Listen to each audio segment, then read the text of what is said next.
मुझे व्यक्तिगत द्वेष कहां से आएगा? यह तो बस हमारी रणनीतिक तैयारी है। बिल्कुल नहीं। दा किंग और दाशिया सदा से मित्र राष्ट्र रहे हैं। महारानी शेन, उन्होंने तो राजकुमारी पिंगयांग सु यिंगलुओ को आपके साथ विवाह के लिए निश्चित कर दिया है।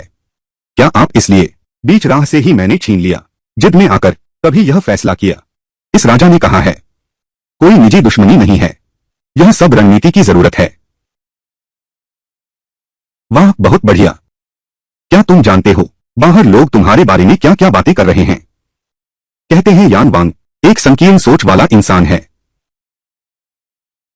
तुम चिंता मत करो, मेरे बाहर आते ही मैं उन्हें बता दूंगा कि तुम यान वांग अपने भाइयों से भी नहीं उलझते। मैं तुम्हारी इस एक मुसीबत को दूर कर देता हूं। तुमने मेरे लिए किसकी तलवार रोकी? यह बात सुनो, सच में दुखद है। वह शेन राजमाता का छोटा बेटा राजकुमार सु तियानमिंग बहुत बुरा इंसान था। अपनी ही चचेरी बहन पर हाथ उठाया। उसने मुझे यह दिया, यिंगचुन पाउडर। लेकिन बदकिस्मती से उस दिन मैं वहां था और हम दोनों अनजाने में कर बैठे यह शादीशुदा रिश्ता। राजकुमार, शांत हो जाइए। तुमने कहा था न कि उसका इंतजार करोगे, सही है ना? पहले हम उसकी बात पूरी सुन लेते हैं। बाद में मैंने सोचा, मैंने कहा चावल पक चुका है और तैयार है। मैं अब क्या कर सकता हूं? मुझे उसकी जिम्मेदारी लेनी ही होगी ना। फिर जानो क्या हुआ। महारानी शेन ने क्या कहा? वह जिद कर रही है कि राजकुमारी पिंगयांग की शादी तुमसे कर दी जाए। तुम्हारा क्या ख्याल है, उसका इरादा क्या है? नहीं तो यह काम तो मुझ जैसे दोस्त के ही बस का है। मैंने सोचा तुम कौन हो? तुम तो गंभीर यान के राजा हो। तुम शादी कर सकते हो, तुम शादी कर सकते हो। क्या यह एक भटकी हुई महिला है ना? तो भविष्य में आम लोग तुम्हें कैसे देखेंगे? इसलिए मैं तुम्हारे लिए इस वार को रोकने के लिए जान जोखिम में डाल रहा हूं। क्या यह बात सच है? अगर विश्वास न हो तो राजकुमारी पिंगयांग से पूछ लो। वह तो स्वाभाविक है। क्यों? मुझे एक मूर्ख से शादी क्यों करनी चाहिए? मैंने कहा था ना, मैं महान यान राज्य का राजा हूं। एक बेवकूफ से कैसे कम हो सकता हूं? अब समझ आया। यह महारानी शेन बहुत क्रूर है, बहुत जहरीला, ताइलेजहर। यह चूंकि महाराज को सच्चाई पता चल गई है, मुझे लगता है कि मंदिर भी मेरे साथ जाने का विचार छोड़ देना चाहिए। सोंग के खिलाफ विद्रोह करने की योजना बना रहे हो ना? धृष्टता। महाराज ने कहा था, हम किन पर आक्रमण करते हैं? पूरी तरह से रणनीतिक जरूरत है। तेरी मां का भोसड़ा। तुम्हें और क्या चाहिए? किंग हर साल ढेर सारा देता है। यह अनाज का सामान तुम्हारे लिए है। और क्या चाहिए? राजा मोंग के खान का राज्य हमसे वादा किया था। दा किंग पर कब्जा करो। जमीन बराबर बांट लेंगे, 10 जमीनें बराबर बांटेंगे। कौन है वह, और कौन है वह जो जन्म से ही दास बनना चाहे? तुम क्यों हंस रहे हो? मैं तुम्हारी मूर्खता पर हंस रहा हूं, तुम्हारी बेवकूफी पर, तुम्हारे ख्याली पुलाव पर हंस रहा हूं। तुम्हारी मुझे अपमानित करने की हिम्मत। मैं तुम्हारा अपमान करता हूं। मुझे तुम्हें एक ही बार में मार देना चाहिए था। तुमने पूरे देश की जान की परवाह नहीं की, उस बर्बर जूते की बातों पर विश्वास किया। उस बर्बर जनजाति का आधा भरोसा भी नहीं है। अरे तुम अज्ञानी नौसिखिए, बस यहां बकवास करते हो। हमें रोकने की सोचते हो। क्या तुम भी दाई किंग के साथ हो? मुझे लगता है तुम्हारा दिल अभी डर से धड़क रहा है। मैं क्यों डरूं? अगर लंग डरा नहीं होता तो इतनी दूर से संधि की बात क्यों करने आता? मेरी नजर में तुम्हारा दा किंग साफ तौर पर हमारे हमले को झेल नहीं पा रहा और डर गया है। यह जान लो, यह बार तो राजा मंगोल खान खुद 4 दमदार सेनाओं को लेकर दा किंग पर हमला कर रहा है। और मैं तुम सबको चेतावनी देता हूं, जान बचाकर भाग जाओ। तुम कहते हो मैं घबरा रहा हूं। अच्छा, तो फिर तुम भी सेना में शामिल होकर आकर लड़ो। फिर तुम्हारी सेना अभी तक क्यों नहीं आई?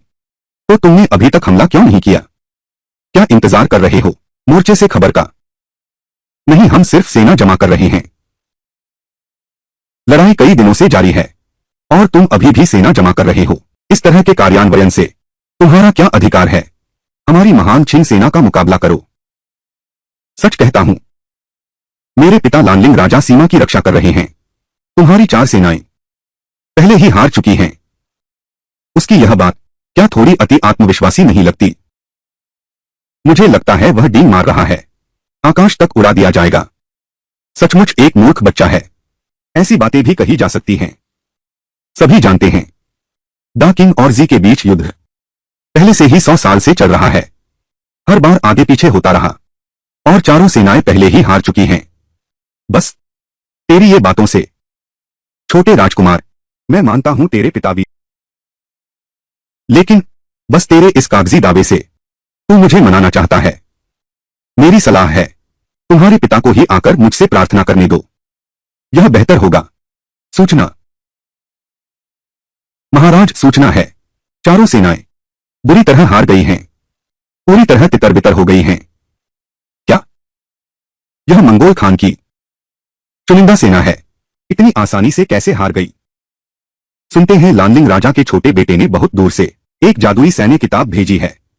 शायद उसका नाम संत ज़ू की रणनीति है। उस किताब की रणनीति इस्तेमाल करके वे सिर छुपाकर भाग गए। सूत्र सैन्य रणनीति तुमने लिखा है? हाँ, सूत्र सैन्य रणनीति।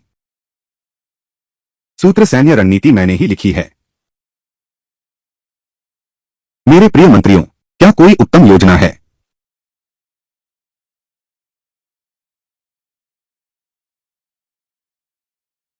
महाराज, मेरे पास एक योजना है, मेरे पास, जो स्थिति को बचा सकती है। जल्दी बताओ। यह लानलिंग राजकुमार का पुत्र और डाकिंग की राजकुमारी पिंगयांग यही है। बस हमें उन्हें बंधक बनाकर धमकी देनी है। शायद लानलिंग राजा भी हमारी आज्ञा मानेगा। क्या योजना है? अरे कोई है?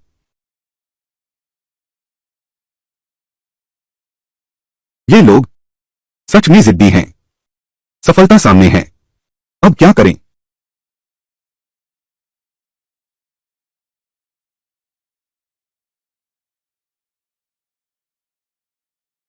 उसे रोको। कोई हिले नहीं। सुन लो तुम सब, मैं लानलिंग यू का एकमात्र उत्तराधिकारी हूं। अगर आज मेरा खून यहां गिरा तो कल 3 लाख घुड़सवार सेना यान राज्य को रौंद देगी। एक तिनका भी नहीं बचेगा। मत करो, जल्दी उसे रोको। आगे कदम बढ़ाने की हिम्मत किसकी? सुन लो तुम सब, बस इस रस्सी को खींचूंगा तो तुम्हारा पूरा देश मेरे साथ कब्र में जाएगा। छोटे राजकुमार, रुको। तुम क्या चाहते हो? कृपया जल्दी बताओ। यह राजा तुम्हारी हर बात मानेगा। मैं चाहता हूं तुम इन दोनों को मृत्युदंड दो, देश को बर्बाद करने वाले देशद्रोहियों को। वैसे भी वे, तुम्हारा यान राज्य का पतन भी जल्दी या देर से होने वाला है। जल्दी मरोगे तो जल्दी नया जन्म पाओगे। महाराज, यह तो बिल्कुल डरावनी बातें कह रहा है। हमारे यान राज्य के दरबार में अफरा-तफरी मचाने की कोशिश कर रहा है। हाँ, उसकी मरने की हिम्मत नहीं है। मैं जाता हूं। नहीं, रुको।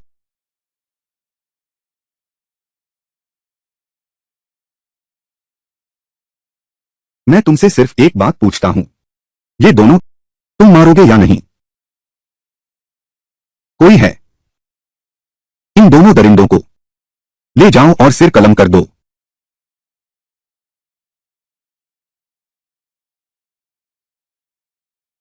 महाराज, ऐसा मत कीजिए। महाराज, कृपया प्राण बख्शिए। मैं संधि के लिए सहमत हूं। कृपया प्राण बख्शिए। ले जाओ इसे।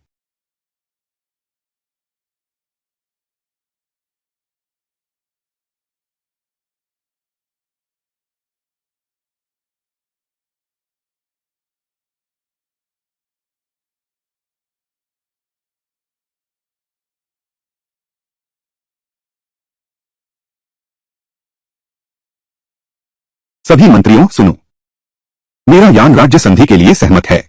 कृपया युवराज शांत हो जाएं। राजकुमार, कृपया क्रोध शांत करें।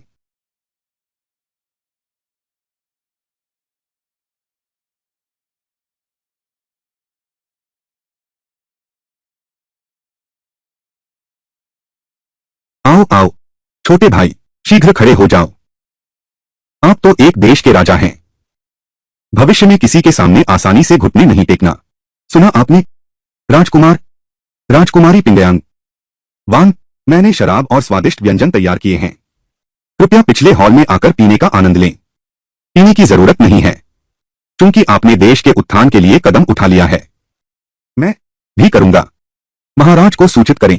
फिर महाराज शुभकामना उपहार भेज देंगे, हमारी बधाई देने आएंगे। किंग यांग, परिवार के प्रियजन। तो फिर छोटे राजकुमार पर यह जिम्मेदारी है। अरे कोई है, छोटे राजकुमार को देश वापस पहुंचाना।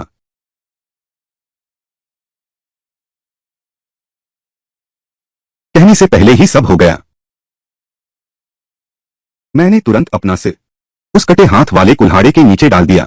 लोहे की जंजीर ढीली हुई और खनखनाते हुए खुल गई। सभी लोग डर से बुरी तरह घबरा गए। जमीन पर गिरकर क्षमा मांगो, सभी एक स्वर में बोल उठे। छोटे राजकुमार, क्रोध शांत करें। स्वामी, आप बहुत शक्तिशाली हैं। मीठा है।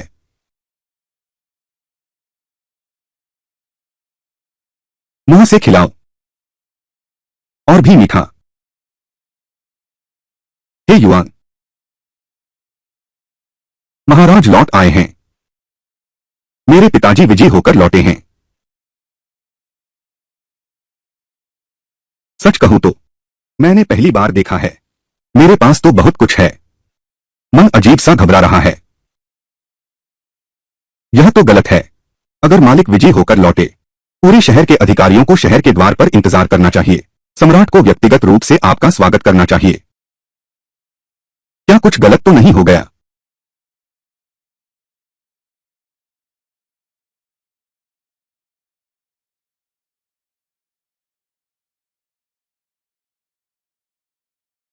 युवान, यहां आओ। तुम लोग बाहर जाओ।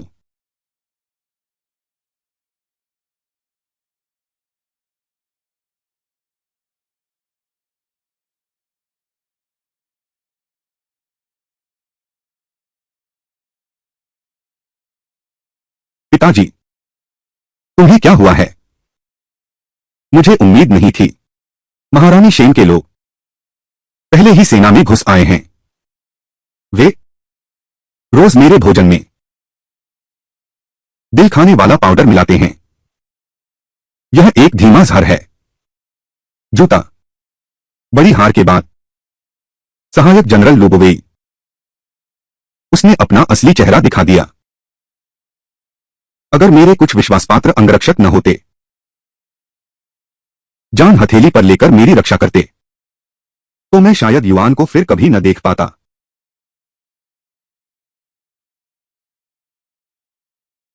यह दिल से जहरीली डायन। युवान, बेटा, तुझे ऐसा देखकर अब मेरी मौत भी सुहानी लगेगी। अपनी बड़ी भाभी के पास जा। वह मेरी बचपन से पाली हुई धर्म बेटी है और तेरी एकमात्र विवाह योग्य।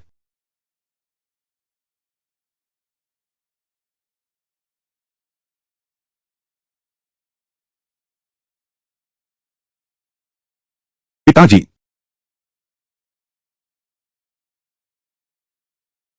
पिताजी।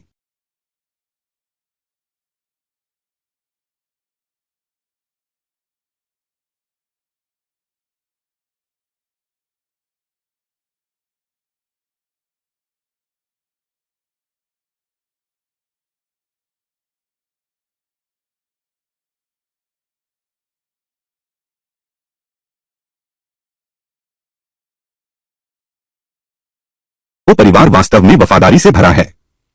3 बेटे युद्ध के मैदान में शहीद हो गए और अब लानलिंग राजकुमार होतियान से भी स्वर्ग सिधार गए हैं। यह एकमात्र बचा हुआ छोटा राजकुमार, क्या तुम संभाल पाओगे? क्या तुम झेल पाओगे? हे युवान, दुख सहन करो और समय के साथ चलो। मैं अभी तक विवाहित नहीं हूं, इसलिए मैं चाचा के लिए शोक वस्त्र नहीं पहन सकती। अगर कभी विवाह तोड़ना चाहो, बस मुझे कह देना। इतनी मजबूत होने का दिखावा करने की जरूरत नहीं है। आगे चलकर मैं तुम्हारी मदद करूंगा। बिल्कुल जरूरी नहीं है। तुम्हें अभी भी रानी शेन से सावधान रहना चाहिए। तुम कहती हो कि यह लानलिंग राजकुमार इतने साल युद्ध के मैदान में लड़ने के बाद एक दिन भी आराम से नहीं बिताया, अचानक ही गायब हो गया। तुमने क्या कहा? कुछ नहीं। मैं बस अपनी भावना व्यक्त कर रहा हूं। लानलिंग राजा के प्रति एक अफसोस है। मुझे बस लगता है हमारा महान दाकिंग एक और महान सेनापति खो दिया है। राजा निंग, आज मेरे पिता का शोक दिवस है। अपनी बोलने की शैली पर ध्यान दो। मैं महारानी मां के लिए आया हूं शोक संदेश देने। महारानी मां को पता चला कि राजा लानलिंग का निधन हो गया तो वह टूट गईं। श्याम बिस्तर पर गिर गई, बेहोश होकर बिस्तर पर गिर गई। खास तौर पर मुझे शोक संदेश देने भेजा गया है। यह राजकुमार हैं।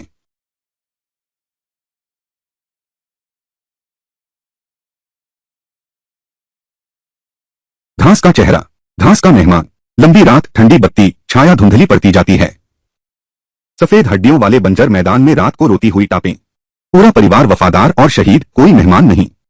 दरवाजे, आंगन, महल, मकबरे पर उगी घास। कैसा लगा? महारानी मां की कविता की प्रतिभा तुमसे कम नहीं है न? तुम्हारी इस कविता का क्या मतलब है? यह पुराना सदा जलता दिया बुझ चुकी है।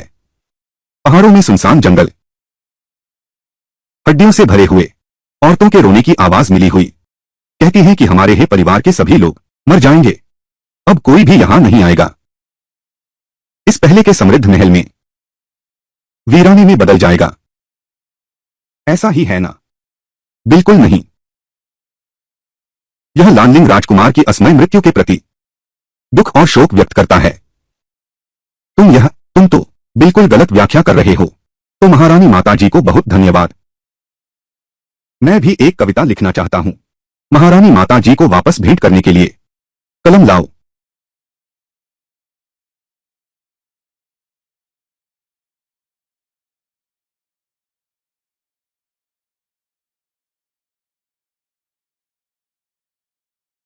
उत्तर का कमरा, उत्तर का सोना।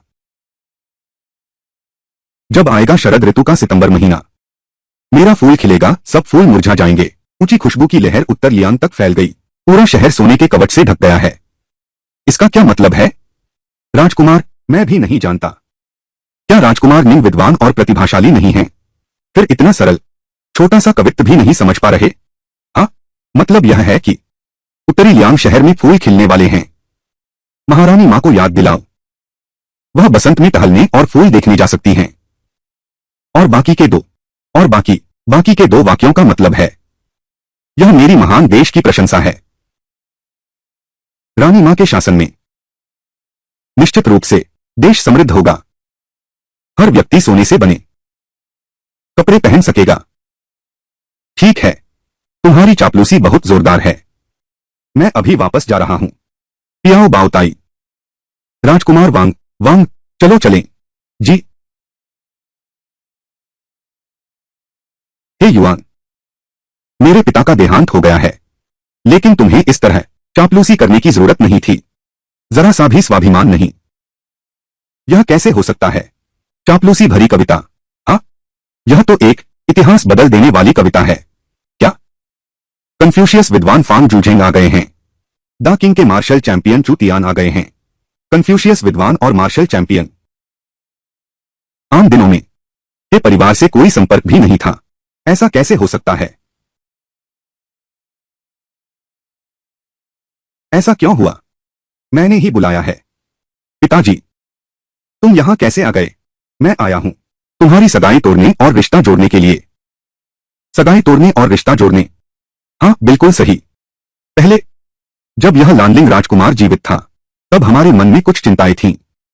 लेकिन अब वह इस दुनिया में नहीं रहे। इस केवल नाम की सगाई को अंत करना ही चाहिए। पिताजी, आप क्या कह रहे हैं? ससुर जी की अस्थियां अभी ठंडी भी नहीं हुई हैं। आप सगाई तोड़ना चाहते हैं? क्या हमने आपके लिए अच्छा वर नहीं ढूंढा? एक बहुत अच्छा घराना है। बेटी, पिता तुम्हारा परिचय कराते हैं। यह श्रीमान फैंग जुजेंग हैं, प्रथम श्रेणी के महान विद्वान। यह तो अभूतपूर्व है। अद्वितीय कन्फ्यूशियस विद्वान। फांग दा, यह मेरी बेटी किन वान्युए है। वह भी मानी जाती है। बेलियांग शहर की प्रसिद्ध प्रतिभाशाली महिला। मैं सुश्री किन के बारे में पहले से सुनता आया हूं। आओ आओ आओ। पिताजी, जी रुओ। यह सम्राट का विशेष आदेश है। वर्तमान युद्ध चैंपियन चूतिया परिवार 4 पीढ़ियों से उच्च अधिकारी है। उनकी पृष्ठभूमि बहुत प्रतिष्ठित है। वह तुम्हारे बिल्कुल लायक है। मुझे पता था कि यह दिन आएगा। बस इतना नहीं सोचा था कि इतनी जल्दी आ जाएगा। ये लोग बहुत मौकापरस्त हैं। मैं दूसरी शादी नहीं करूंगी। तुम उसे वापस भेज दो। इस हे परिवार के सभी पुरुष मर चुके हैं। तुम अभी भी यहां क्यों हो? हाँ हाँ बिल्कुल सही। जल्दी से सामान बांधो। पिताजी के साथ चलो। दोस्तों सुनो। साथियों, क्या मैं मर गया हूं? तुम बाहर नहीं आ रहे हो। मैं तो लगभग भूल ही गया था। हे परिवार, एक मूर्ख बेटा अभी भी जीवित है। बस एक सीधा सादा बच्चा है। जीवित और मरा हुआ, क्या कोई अंतर है? कैसे कोई अंतर नहीं है? जब तक हमारे हे परिवार में एक भी पुरुष सदस्य जीवित है, वह शादी का अनुबंध मान्य रहेगा। वे जीवित रहें तो हे परिवार की हैं, मर जाएं तो हे परिवार की आत्माएं हैं। तुम्हारी हिम्मत कैसे हुई हमारे घर छापा मारकर लोगों को उठाने की? मुझे माफ नहीं करना पड़ेगा। तुम्हारा मतलब है जीरो, तुझे आजीवन अविवाहित रहना पड़ेगा। कैसा अविवाहित? मैं तो पुरुष हूं ही नहीं। तुम छोटे राजकुमार, अगर तुमने कुछ साल और पढ़ाई की होती तो ऐसी बात कभी न कहते। अशिष्ट बातें। सुश्री किन एक महान प्रतिभाशाली महिला हैं जो उनके साथ जीवन बिता सकता है। वह हम जैसे लोग होने चाहिए, उच्च पदों पर बैठे महान विद्वान, न कि तुम जैसा जिसकी जुबान से सिर्फ कविता बहती है मगर दिमाग में कुछ नहीं है। श्रीमान फांग स्वयं को महान विद्वान कहते हैं, लेकिन हमेशा दबे कुचले लोगों को सताते हैं और अच्छे लोगों पर अत्याचार करते हैं। यह वाकई हास्यास्पद है। मैंने कब अच्छे लोगों पर अत्याचार किया? अगर मेरी भाभी खुशी खुशी तैयार हैं, तो मेरे पास कहने को कुछ नहीं है। लेकिन श्रीमान फांग, परंतु उसके पिता को साथ लाया। मेरे पिता की पुण्यतिथि पर धमकियां और लालच, क्या यह निर्दोषों पर अत्याचार नहीं है? राजकुमार, आप बहुत कह रहे हैं। इस बार मैं और चाचा झाओ आए हैं एक अच्छा विवाह तय करना, साथ ही क्यूइन जी के साथ कन्फ्यूशिवाद पर चर्चा करना। मुझ पर झूठे आरोप मत लगाओ। माफ कीजिए फैंग दा, मुझे कन्फ्यूशिवाद नहीं आता। कोई बात नहीं, नहीं आता। मैं तुम्हें सिखा सकता हूं। मेरी भाभी ने तुमसे कन्फ्यूशिवाद सीखा है। छोटे राजकुमार के स्वर से लगता है तुम कन्फ्यूशिवाद को अच्छी तरह जानते हो। मान लो ऐसा ही है, लेकिन मैं खुद को कभी महान विद्वान नहीं कहता, क्योंकि इंसान होने के नाते सीखने की ललक हमेशा दिल में रखनी चाहिए। क्या सच में? तो आज मैं तुमसे अच्छी तरह चर्चा करूंगा। ठीक है गुरुजी, तुम ठीक तो हो। एक मूर्ख से पंगा क्यों ले रहे हो? मेरे पास अपने तरीके हैं। अगर तुम हार गए तो किन कुमारी की शादी का करार मुझे दो। अगर मैं जीत गया तो अपने आदमियों समेत भाग जाओ। गुरुजी, वह कहता है कि तुम्हें हराएगा। विकलांगों पर दया करो। ध्यान और देखभाल हमारे जैसे महान विद्वानों का काम यही है ना? यह मूर्ख कहीं पागल तो नहीं हो गया? फांग जूजेंग सर्वमान्य कन्फ्यूशियस विद्वान हैं। वह ऐसा क्यों कर रहे हैं? क्या यह भेड़ को भेड़ियों के आगे फेंकने जैसा नहीं है? इसका सिर्फ एक ही मतलब है, वह इन दोनों भाभियों से और हे परिवार से उसका नाता अब टूट गया है। क्योंकि छोटे राजकुमार मुझसे कन्फ्यूशिवाद पर चर्चा करना चाहते हैं। तो बिल्कुल सही, मैं हाल ही में स्वर्ग के नियमों का अध्ययन कर रहा हूं। तो चलो इसी विषय पर बात करते हैं। स्वर्ग के नियम कैसे? क्या सुश्री रुशान भी स्वर्ग के नियम समझती हैं? क्या तुम्हें युआन की मदद कर सकती हो? मुझे कन्फ्यूशिवाद समझ नहीं आता। मैं बस इतना सोचता हूं। इस विषय को सुनकर यह इतना गहन लगता है। छोटे राजकुमार अचानक चुप क्यों हो गए? क्योंकि कन्फ्यूशिवाद पर चर्चा हो रही है, तो मैं भी कहना चाहूंगा। सुनिए आपकी राय स्वर्ग के नियम पर। मैं हूं जूनियर झांगशुन, हिम्मत कर रहा हूं आप सबके और गुरुजी के सामने व्यक्त करने के लिए स्वर्ग के नियम पर अपनी राय। ठीक है, तो मैं यह छात्र अपनी कमजोरी दिखा रहा हूं।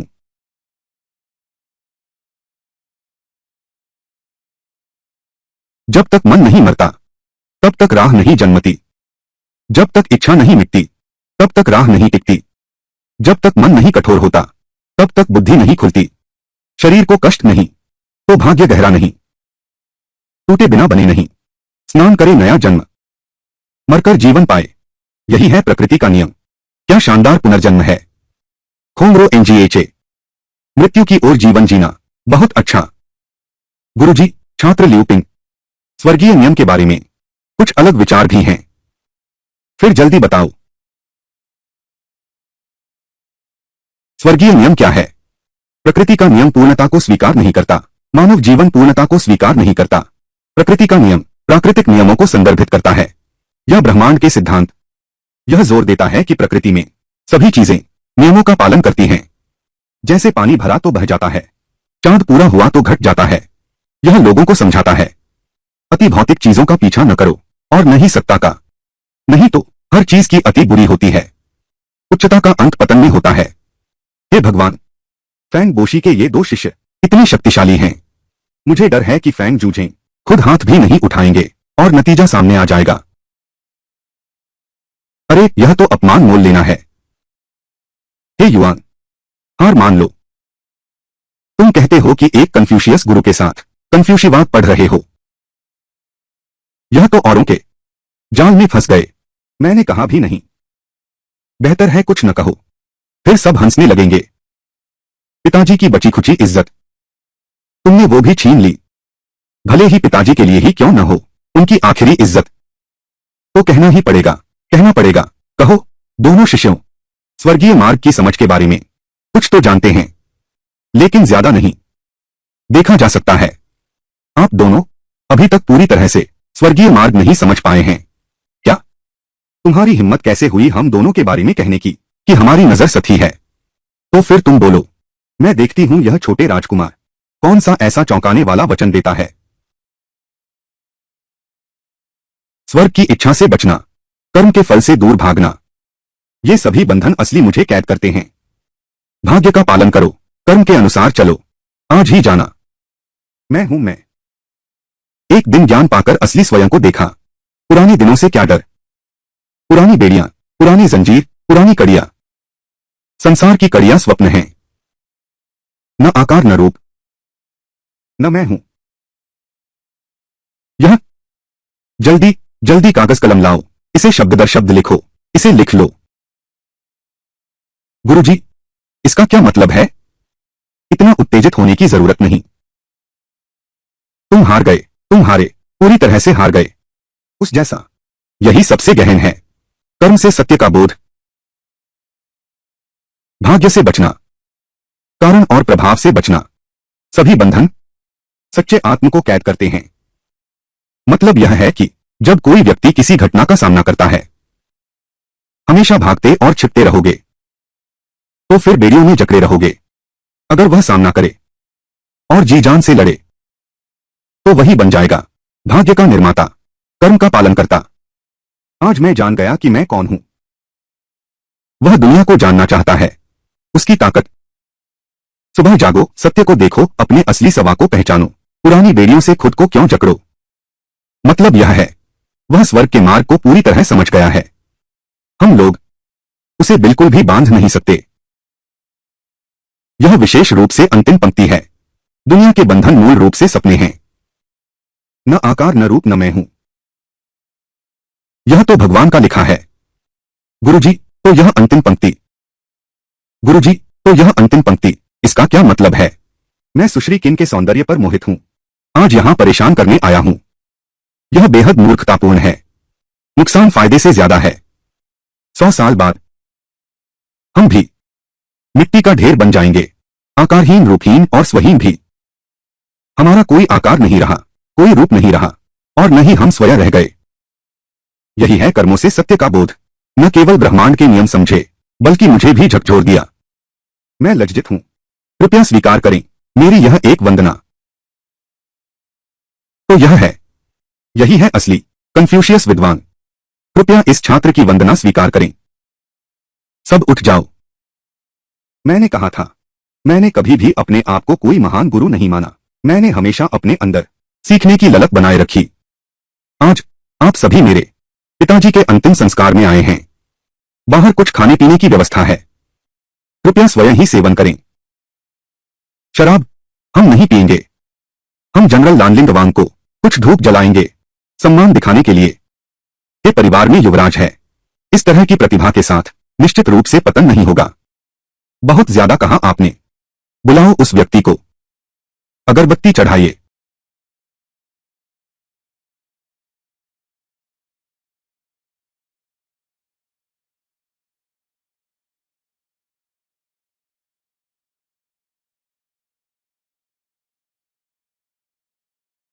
मंत्री फांग, रुकिए, मत जाइए। आपकी और मेरी बेटी की शादी। क्या आप चाहते हैं कि मैं फांग जूजिंग, वादा तोड़ने वाला इंसान बन जाऊं?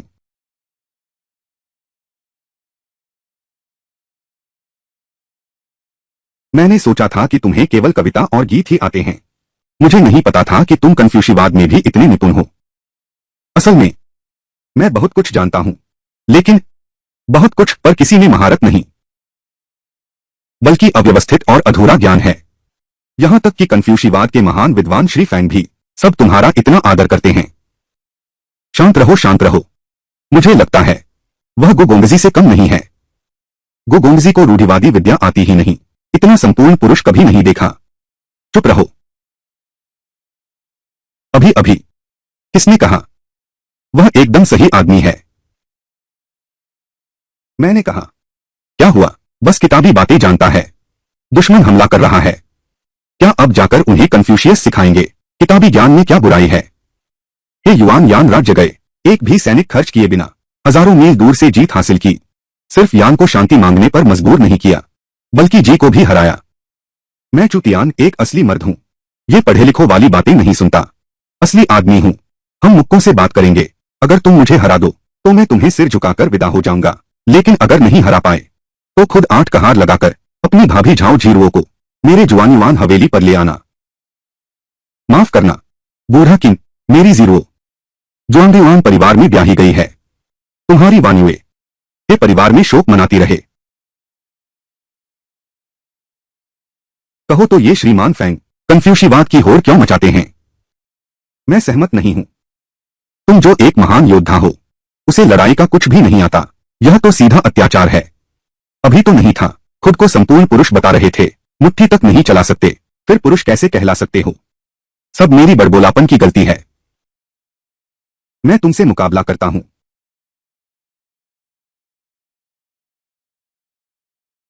तुम पागल हो। क्या तुम्हें कुंफू आता है? नहीं आता। लेकिन अभी मैं ही हूं इस घर का इकलौता मर्द। मुझे इस परिवार की रक्षा करनी होगी। यह आदमी वुजुआन यानी मार्शल आर्ट्स चैंपियन है, लेकिन घर में 4 पीढ़ियों से 3 उच्च पद हैं। हाथ पैर चलाना तो स्वाभाविक है, इसमें कुछ मिलावट भी हो सकती है। मैं कहता हूं छोटे राजकुमार, यह तुमने कहा। मेरा हाथ हल्का भारी नहीं चलता। अगर तुम्हें नष्ट कर दिया तो मुझे मत कोसना। बोलो। तलवार, बंदूक, लाठी, डंडा, कुल्हाड़ी, भाला, कांटा, बर्छा, कुल्हाड़ी, कांटा, बर्छा, जो मर्जी चुन लो। तुमने ही कहा था मुक्केलातों की नजर नहीं होती। तो फिर हम मुक्केलातों की ही प्रतियोगिता करते हैं। ठीक है। मैं बचपन से ही विशाल घास के मैदानों में रहा हूं। दशकों से कुश्ती सीख रहा हूं, नंगे हाथों से। जरूरी नहीं कि मैं उससे डरूं। क्या देख रहे हो? आ जाओ। नहीं, तुम्हारी खैर नहीं होगी। मैं मैं मर जाऊंगी, शादी नहीं करूंगी। रुशवांग भी ऐसा कर सकती हैं, तो मैं भी कर सकती हूं। भाभी जी, घर में मैं ही मर्द हूं। मुझे इस घर की रक्षा करनी है। हमेशा तुम औरतों पर निर्भर नहीं रह सकते। बहुत हिम्मत है। आज तुम्हें दिखाता हूं। जिद का खामियाजा भुगतना पड़ता है। आओ, पहले तुम हमला करो। रुई, रुई जैसे मुक्के। यह जिंदा है। यह भी है। यह वेश्यालय की लड़कियों के बारे में नहीं है। मुझे छोड़ दो, छोड़ दो, मुझे जाने दो। मुझे छोड़ दो। क्या हुआ? उसने वो जुआंगीवान को गिरा दिया। जल्दी नहीं, वह बस गिर गया है। बहुत अच्छा, माउंट पोजीशन मिल गई। अब बस उसकी ताकत खत्म करो, नेक्ड चोक पूरा करो और जीत जाओ। मुझे छोड़ दो। यह कैसी मुक्केबाजी है? मैं तुमसे मुक्केबाजी कर रहा हूं। मुझे मारो। ताकत क्यों नहीं लग रही? ताकत नहीं लग रही ना? ताकत नहीं लग रही तो सही है। यह मैंने भी सेना में कई साल बिताए हैं, लेकिन आज पहली बार देखा कि मुकाबला ऐसे भी हो सकता है। चाहे कोई भी तरीका हो, जीतना जरूरी है। आगे बढ़ो हे युआन। बस हो गया। यह आदमी पागल है। ताकत बहुत ज्यादा है, रोक नहीं सकते।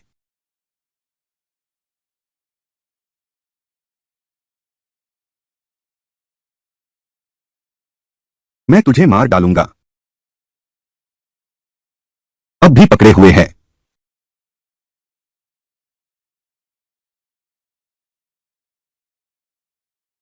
लड़ना बंद करो।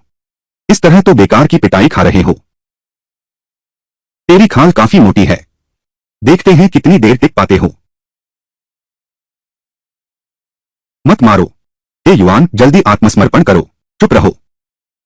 मैंने आत्मसमर्पण नहीं किया। तो तुम मौत को बुलावा दे रहे हो। मैं तुम्हारी इच्छा पूरी करता हूं। मुक्कों की ताकत कम हो रही है। उसकी ताकत खत्म हो गई है। वही समय है। यही समय है।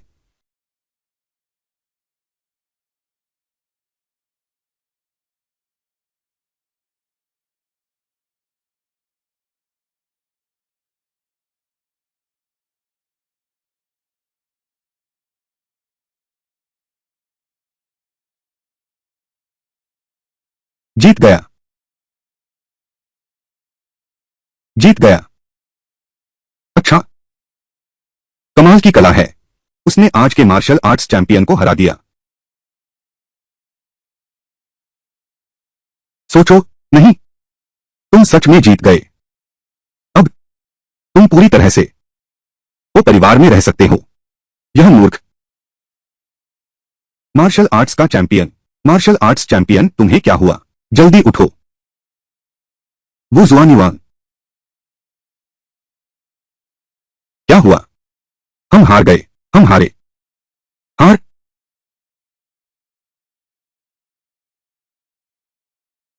मैं हार कैसे सकता हूं? आज मैं बांधकर ही रहूंगा उसे वापस ले जाने के लिए। अरे कोई है?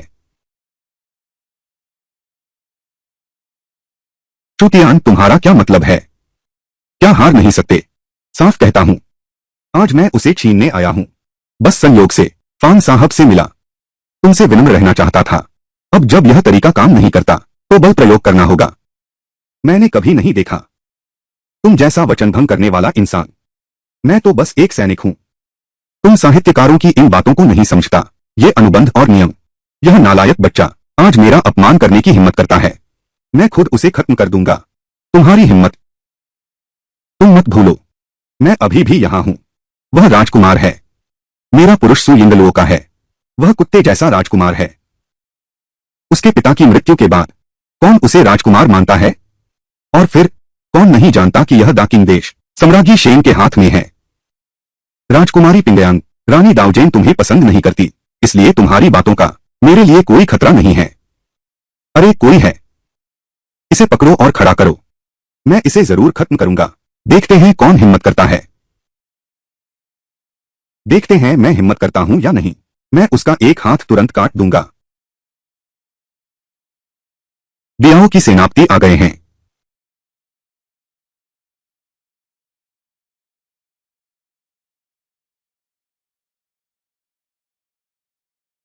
भाभी, भाभी लौट आई हैं। बहुत अच्छा।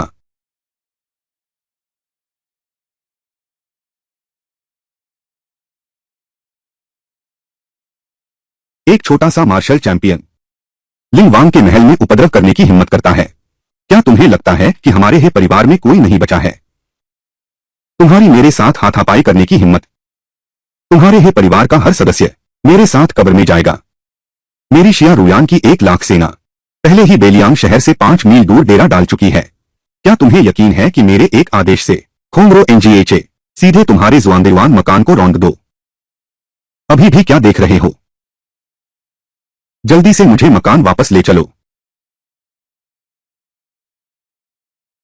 मेरी कटी बाह उठा लाओ।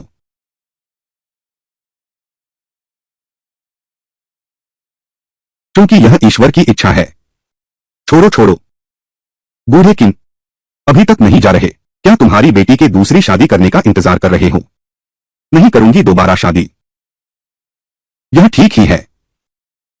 वान यू, अब से अपना ख्याल रखना। बाप, अब लौटता हूं।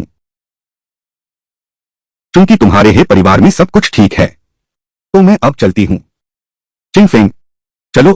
हाँ।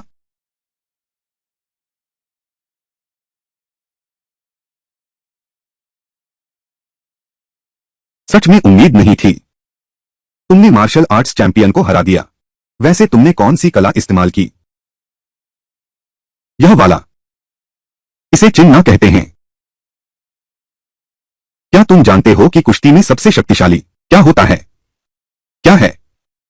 वह है ग्राउंड फाइटिंग। तुम रुको, रात को बिस्तर पर मैं तुम्हें अच्छे से सिखाऊंगा। वह अभी तुम मुझे सिखाओ। ठीक वैसे ही, इस तरह, और फिर इस तरह।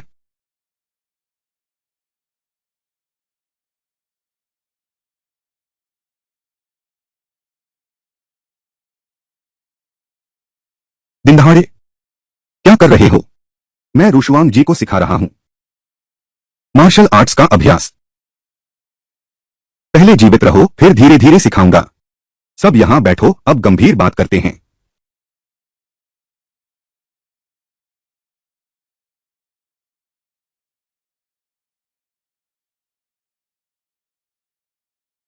यह विद्रोही लुबुवेई है। संभवतः उसके हाथ में अभी है पिताजी की 2,50,000 लोहे की सेना। यह उत्तर पश्चिमी राजा हान लोंग है, महारानी शेन के लोग। अब वह सेना बढ़ा रहा है। अनुमान है 25 लाख सैनिक। शाही अंगरक्षकों को मिलाएं और राजकीय प्रहरी, कुछ अनियमित सेनाएं भी हैं। कुल 55 लाख सैनिक। यही हमारा वर्तमान शत्रु है। वांग मी 55 लाख। तो हमारे पास कितना है? 1 लाख। 1 लाख बनाम 55 लाख। कोई मौका नहीं है। पूरी तरह से मौका नहीं खोया है। राजकुमारी पिंगयांग इन वर्षों में चुपके से योजना बना रहे हैं। पहले से ही 50,000 विश्वासपात्र हैं। रक्षा मंत्री गु वेनशान के पास 1,50,000 पश्चिमी लियांग सैनिक हैं। गु वेनशान के बेटे गु युनशु राजकुमारी पिंगयांग के आदर्श हैं। तो यह गु युनशु ही है जो राजकुमारी पिंगयांग के दिल में बसता है। राजकुमारी पिंगयांग को कम मत समझो। गु युनशु यद्यपि कला और युद्ध दोनों में निपुण है, लेकिन वह बेवकूफ प्रशंसक नहीं है। वह गु युनशु से जुड़ना चाहती है। उसके पास की 1,50,000 पश्चिमी लियांग सेना चाहती है ताकि विद्रोह कर सके और महारानी शेन के शासन को उखाड़ फेंके। आखिरकार वही वास्तविक महारानी थी। मौत संदेहास्पद है, बहुत संभव है यह भी महारानी शेन का काम है। तो फिर राजकुमारी पिंगयांग सीधे सम्राट से क्यों नहीं कहती कि वे गु युनशु से विवाह करवा दें? मुझे ढाल क्यों बनाया? महारानी शेन मूर्ख तो है नहीं। वह पिंगयांग राजकुमारी को नहीं रोकेगी। राजधानी में उसे यांग राजा को रिझाने के लिए इस्तेमाल करना बेहतर नहीं है। तुम इस मूर्ख से शादी करके कोई असर नहीं पड़ेगा, बल्कि लानलिंग राजवंश को भी नियंत्रित कर सकते हैं। एक तीर से दो निशाना, एक तीर से दो निशाना, एक तीर से दो शिकार। कैसे? पिता की प्रतिष्ठा राजा से ऊंची है। तुमने ऐसा अपराध किया है तो हम आक्रमण का कारण पाएंगे। भविष्य में अगर वह बगावत करे, लैंडलिंग रॉयल एस्टेट, वही उसकी ताकत होगी और भी ज्यादा।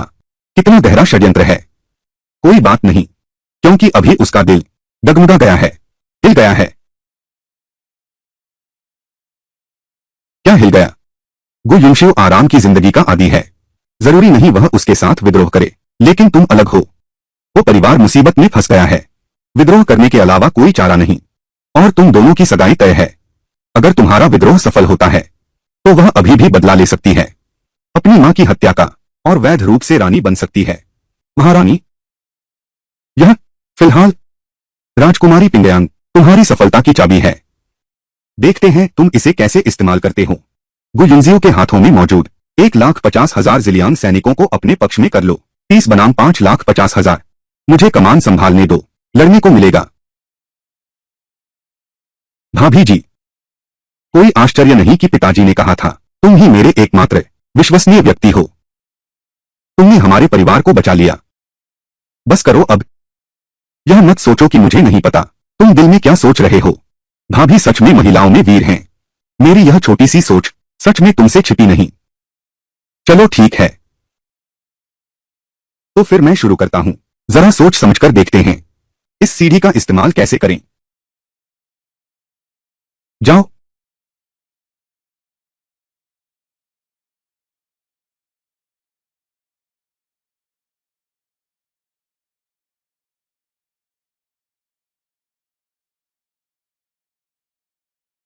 गुआंग मी, तुम्हारे लौटने का बहुत शुक्रिया। इस बच्चे ने अकेले ही है परिवार संभाला। सचमुच आसान नहीं था। भगवान करे सब ठीक रहे। हे जिया परिवार को इस विपत्ति से पार लगाओ।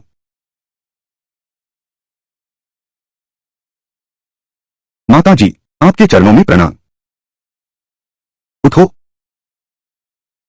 हे जिया के दोनों लड़कों को ले जाया गया है। माता जी को सादर प्रणाम। नहीं, उस मूर्ख ने मुझे रोक लिया। क्या? मैं यह नहीं कह रहा हूं। अगर नरमी से काम नहीं चला तो कठोर तरीका अपनाएंगे। वह मार्शल आर्ट्स चैंपियन किस काम का है? मुख्य बात यह है कि वह शिया रुयान वापस आ गई है और एक ही वार में काट दिया। मार्शल आर्ट्स चैंपियन की महिला होने का दर्जा सामना भी नहीं कर सकते। वह 10,000 लोहे के घोड़े लाई है, डेरा डाले हुए हैं उत्तरी लियांग शहर के 10 मील के दायरे में। क्या? क्या? 1,00,000 लोहे के घोड़े? रुको, अच्छा है कि अभी मैं हल नहीं किया है राजा के सेनापति गु वेनशान को। 1,00,000 पश्चिमी सेना नियंत्रित करती है। गु वेनशान केवल सम्राट की सुनता है। जल्दी करो, तुरंत लू बुवेई और हान दा को सूचित करो। उत्तरी लियांग शहर में सेना भेजो। मैंने पहले ही उन्हें सूचित कर दिया है। मात्र 1,00,000 सैनिक हैं। डरने की कोई बात नहीं। हमारे पास 5,50,000 सैनिक हैं। अभी राजकोष खाली है। 5,50,000 सैनिक युद्ध करेंगे। उनके खाने पीने और रहने का प्रबंध। मैंने सेना को 2 गुना भत्ता देने का वादा किया है। यह छोटी रकम नहीं है। माता जी, मेरे पास एक है। दोनों ओर लाभ का रास्ता। न केवल पर्याप्त सेना मिलेगी बल्कि पूरी तरह नियंत्रण भी होगा। खोंगरो एनजीएचए हे और गो परिवार, क्या उपाय है?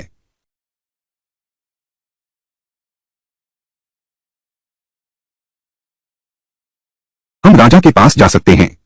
उन्हें बताएं कि उत्तर पश्चिम मोर्चा तनावपूर्ण है। सेना की तत्काल आवश्यकता है। सैन्य भवन की तत्काल आवश्यकता है।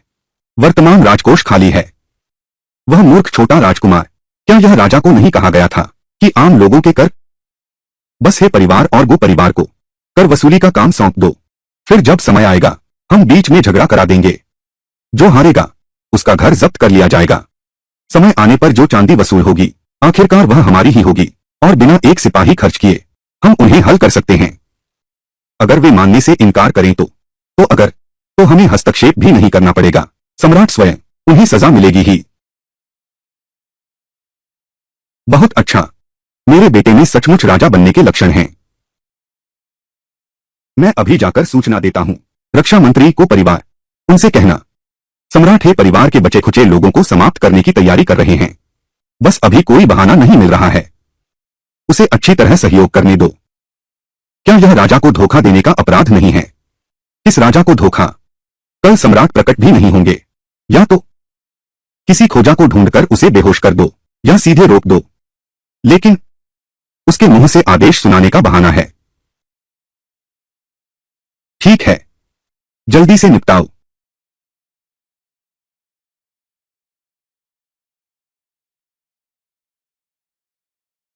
आओ।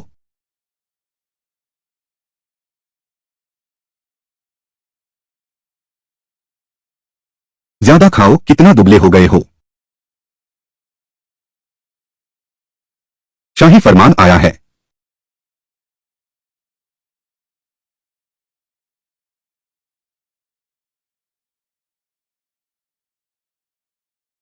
स्वर्ग की इच्छा से सम्राट का आदेश।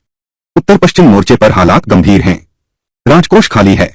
मैं तुम्हें और प्रिय मंत्री को दरबार में बुलाता हूं ताकि हम उपायों पर चर्चा कर सकें, सेना की जरूरतों का समाधान निकाल सकें। यह मेरा आदेश है। तुम खड़े खड़े क्या देख रहे हो? जल्दी से आदेश स्वीकार करो। महाराज, आज्ञा स्वीकार है। रथ महल के बाहर प्रतीक्षा कर रहा है। कृपया शीघ्र प्रस्थान करें। आपका परिश्रम सराहनीय है। मैं पूछ सकता हूं कि यह शाही आदेश क्या सम्राट द्वारा जारी किया गया है? धृष्टता, यह शाही आदेश राजा के अलावा और कौन जारी कर सकता है? कोई बात नहीं, मैंने बस ऐसे ही पूछ लिया। आप द्वार पर थोड़ा प्रतीक्षा करें, मैं अभी बाहर आता हूं।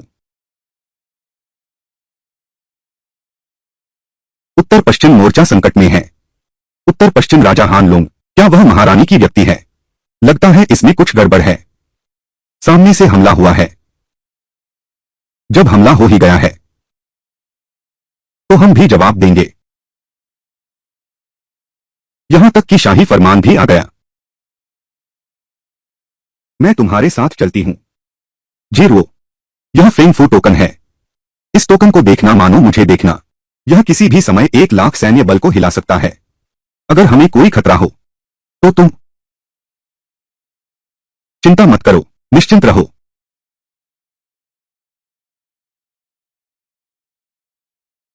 युंशु।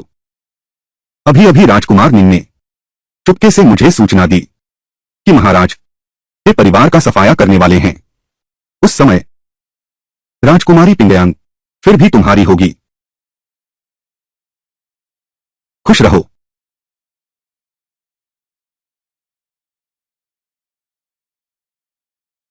यिंगलुओ, बहुत दिनों से मिले नहीं। क्या तुम पतली हो गई हो? पतली हो गई हूं। ठीक ही हूं। यह तुम क्या? महाराज, हमें बुलाया है, कुछ बात है लगता है। तुम हाल ही में सब ठीक है ना? ठीक है।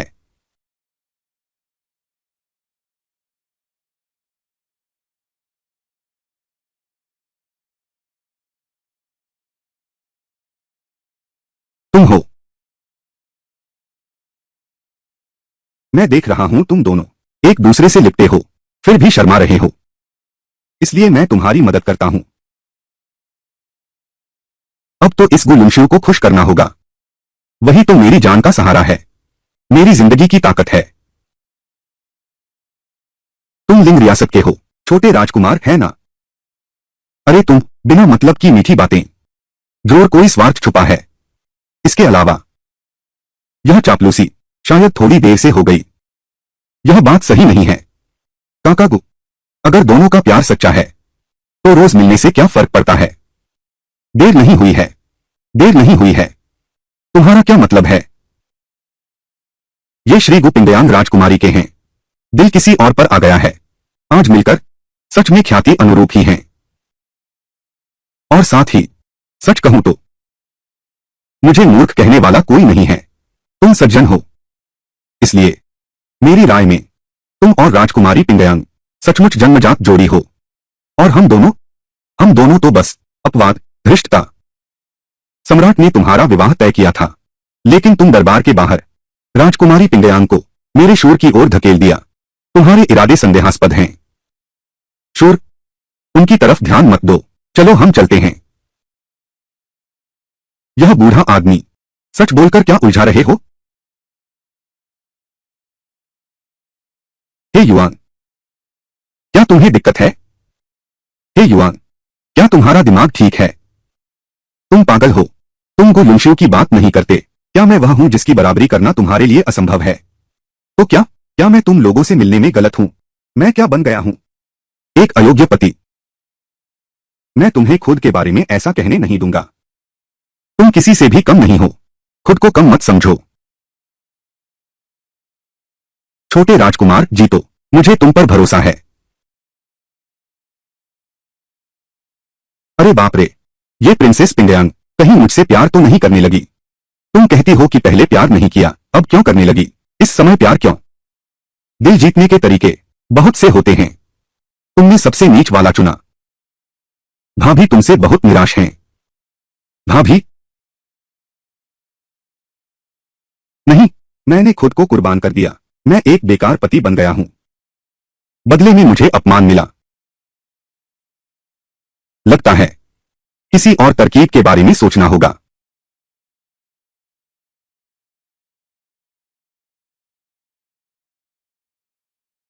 महारानी, क्या यह नहीं कहा गया था कि सम्राट ने हमें दरबार में बुलाया है किसी महत्वपूर्ण मामले पर चर्चा करने के लिए? लेकिन क्यों? सम्राट का कोई अतापता नहीं है। ये दोनों लोग कहीं सम्राट को ही खत्म तो नहीं कर दिया? सम्राट दिन रात काम में व्यस्त रहते हैं। कल दुर्भाग्य से सर्दी लग गई, बीमार होकर बिस्तर पर पड़े हैं। इसलिए आज का विशेष आदेश, महारानी मां, व्यापारिक मामलों का प्रतिनिधित्व करना। जी हां, मैं हमेशा महाराजा की सेवा में उपस्थित रहता हूं। मैं हमेशा महाराजा की देखभाल कर रहा हूं। महाराजा वास्तव में बीमार हैं, अभी बिस्तर पर आराम कर रहे हैं। ठीक है। सभी मंत्रियों का धन्यवाद। महाराज की चिंता के लिए सम्राट को दैवीय सुरक्षा प्राप्त है। 2 दिन आराम से पूरी तरह ठीक हो गए। आज मैं बेनफू राजकाज संभालूंगा। सभी महानुभावों उत्तर पश्चिमी मोर्चे पर हालात बिगड़ रहे हैं। सेना के राशन और आपूर्ति की तत्काल आवश्यकता है। वर्तमान में राजकोष खाली है।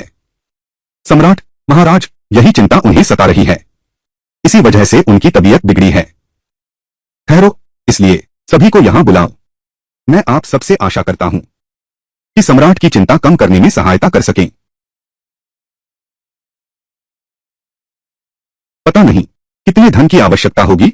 लगभग 30 करोड़ तांबे के सिक्के। इतने कम समय में 30 करोड़ तांबे के सिक्के जुटाना, यह तो बहुत ज्यादा है। यह सब हेफू के छोटे राजकुमार की गलती है। पहले से ही राजकोष तनाव में है।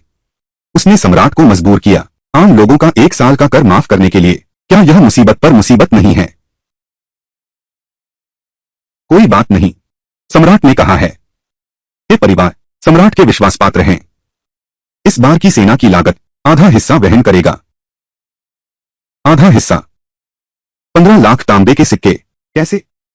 जनरल जिया, क्या आप शाही आदेश का उल्लंघन करना चाहते हैं? तो आप सहमत हैं? और बाकी के लिए 15 लाख तैल। फू राजकुमार निंग खोंगरो एनजीएचए। बाकी बचे 1 करोड़ तेल। मैं बूढ़ा मंत्री जुटाने को तैयार हूं। यह है मेरा सैकड़ों वर्षों का परिवार का संचित वैभव।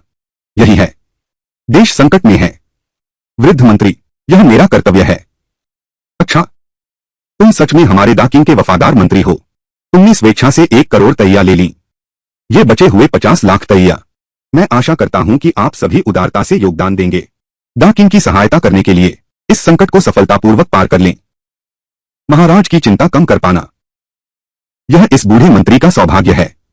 बहुत अच्छा, महाराज ने कहा है। पुरस्कार स्वरूप इस सैन्य खर्च की तैयारी की प्रगति के लिए विशेष रूप से पुरस्कार और दंड की प्रणाली जारी की है। यदि सेना के लिए धन इकट्ठा हो जाए, तुम्हारे और गु परिवार के लिए, तो पद में 1 स्तर की बढ़ोतरी होगी।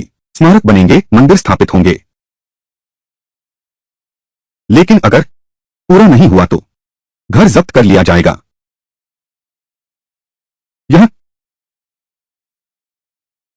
महाराज एक पवित्र सम्राट हैं। वे ऐसी कैसे स्थापित कर सकते हैं? पुरस्कार और दंड की प्रणाली। क्या छोटे राजकुमार आदेश का उल्लंघन करना चाहते हैं? सम्राट के निर्णय पर सवाल उठा रहे हैं। वर्तमान स्थिति में वास्तविक इतिहास की हिरण को घोड़ा बताने से कोई अंतर नहीं है। सम्राट पूरी तरह से एक कठपुतली बन चुके हैं। एक नाम मात्र का शासक रह गया है। यह मां और बेटा मुर्दे में भी जान डाल सकते हैं। मैं हिम्मत नहीं कर सकता। बस मेरे मन में एक शंका है। हमारे हे परिवार को क्यों देना चाहिए 15 लाख तैलिया और गुजिया, लेकिन सिर्फ 1 करोड़ तैयार कर रहे हैं? वह तो वही है जो तुमने सुझाया था, करों में छूट देने का। अन्यथा ऐसा क्यों होता? इस भ्रष्ट दरबार में अच्छे काम भी बुरे बन सकते हैं। अभी इन 2 परिवारों के बीच की लड़ाई भड़क चुकी है। बस थोड़ी और हवा दो, उन्हें पूरी तरह एक दूसरे से लड़ने दो। तब बिना एक भी सैनिक खर्च किए मैं ही सिंहासन पर बैठूंगा और सम्राट बनूंगा। ठीक है। सुनते हैं, राजकुमारी पिंगयांग रक्षा मंत्रालय के परिवार के युवा मास्टर गु के साथ वास्तव में एक आदर्श जोड़ी हैं। बहुत दुख की बात है, छोटे राजकुमार ने उनके प्यार में बाधा डाली। बिल्कुल सही, उस समय की बात है। यह सच में कुछ शर्मनाक था। हाँ, मुझे लगता है उस समय महाराज शायद छोटे राजकुमार की बातों में आ गए थे, इसलिए मजबूरी में यह फैसला लिया। क्यों न गो गोंगजी को एक और मौका दो। सम्राट राजकीय कार्यों में व्यस्त हैं। ध्यान न देना और चूक होना स्वाभाविक है, ऐसे समय जब सब कुछ मन मुताबिक न हो। बिल्कुल सही, आज सभी यहां हैं। क्यों न छोटे राजकुमार आपस में मुकाबला करें। तय करो मेरी बड़ी बहन का हक। कैसे? सामने वाले ने न सिर्फ हमारा अनुमान ही मात दे दी, बल्कि फूट डालने की कोशिश भी कर रहा है और हमें ही हथियार बना रहा है। अब क्या करें? और क्या किया जा सकता है? हर समस्या का समाधान है, हर मुसीबत का इलाज है। महाराज, आखिरकार यह दिन आ ही गया। सच बताओ, तुम किसके जीतने की उम्मीद कर रहे हो? हे युवान, क्या आप नहीं क्या तुम्हारा सबसे प्रिय गुगोंगजी है? गुगोंगजी अच्छे हैं, यह सच है, लेकिन वह हमेशा अपने पिता के संरक्षण में रहते हैं, जबकि हे युआन अलग हैं। वह हमेशा स्वयं ही सब संभालते हैं। मुझे विश्वास नहीं होता, गुगोंगजी। इतिहास बदला जा सकता है, लेकिन हे युआन निंग,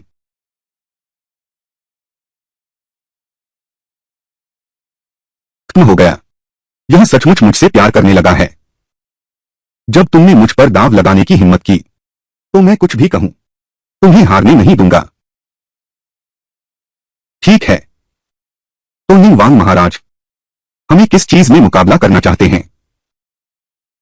हमारे को महोदय द किंग के सर्वगुण संपन्न प्रतिभाशाली हैं। कविता, गीत, साहित्य, आप चुन लीजिए। जो आपको आता हो वही चुने। को महोदय सब में निपुण हैं, सही है ना? कविता बहुत साधारण है, तो हम फूल लिखते हैं।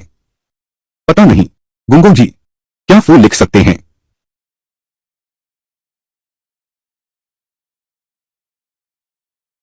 किस बात की हंसी? तुम पर हंस रहा हूं। मूर्ख, तुम पर हंस रहा हूं। मूर्खतापूर्ण हंसी। मूर्ख, तुम पर हंस रहा हूं। आशीर्वाद, क्या हुआ? श्री गु हालांकि सर्वगुण संपन्न हैं, लेकिन उनकी सबसे बड़ी प्रतिभा, यह कविता उसी ने लिखी है।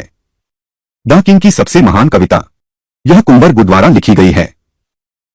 तुम कहो, उससे किसी और चीज की तुलना क्यों नहीं करते? सीधे कविता से मुकाबला कर बैठे। क्या तुम पागल हो? वह इतना प्रतिभाशाली है। क्या तुम्हें सच में नहीं पता? द किंग में एक कहावत प्रचलित है, गु को न पढ़ो, गु को नहीं, गु को नहीं पढ़ो, जैसे बिना सिरके के नूडल्स खाना। यह तो 3 साल के बच्चे को भी आता है, तुम्हें कैसे नहीं पता? बस हो गया, अब खत्म। एक बार उसे अच्छे से देखने का मौका मिला था, लेकिन उसने इतनी शर्मनाक हरकत कर दी। नतीजा यह हुआ, मैं गु युनशु 3 साल की उम्र में कविता लिखता था, 7 साल की उम्र में गद्य रचता था। इतनी सालों से मेरे सामने कोई नहीं आया। इस वो शब्द को ले लो, तुम पहले हो। ठीक है, आज मैं तुम पर मेहरबान हूं, तुम्हें दिखाता हूं क्या होता है इतिहास का पहला महान फू। चूंकि तुम दोनों एक सुंदरी के लिए प्रतिस्पर्धा कर रहे हो, तो यह ठीक नहीं है। फिर क्यों नहीं? तो प्रिंसेस पिंगयान ही विषय दें। मैं विषय दूंगी, उन्हें फूल लिखने दो। बिल्कुल सही। अच्छा, चूंकि ऐसा है, तुम दोनों एक दूसरे को विषय बनाकर, यानी मैं राजकुमार पर एक कविता लिखूंगा, उन्हें भेंट करूंगा। इसे ऐसे समझ सकते हो, ठीक है? अरे कोई है, कागज, कलम और स्याही ले आओ। तुम फू भी लिख सकते हो। भाभी, मैंने कहा था ना, हर मुसीबत का एक इलाज होता है।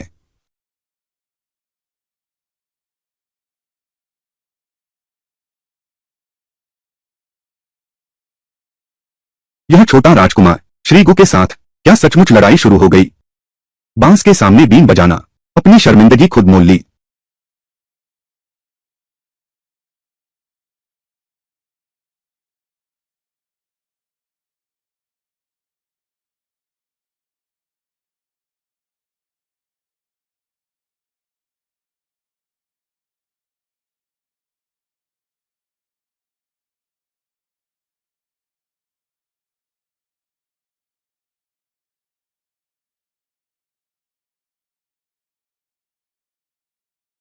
बस करो, काम पूरा हो गया। छोटे राजकुमार, कुंवर गु गोंगजी, मैं आपका इंतजार करते करते थक गया। क्या सच में? हे युआन ने बान जुआनशियांग से पहले ही लिखना बंद कर दिया था। तेजी से लिखना क्या मायने रखता है? हम तो गुणवत्ता को महत्व देते हैं। जिंगलुओ, कृपया इसे पढ़कर सुनाओ।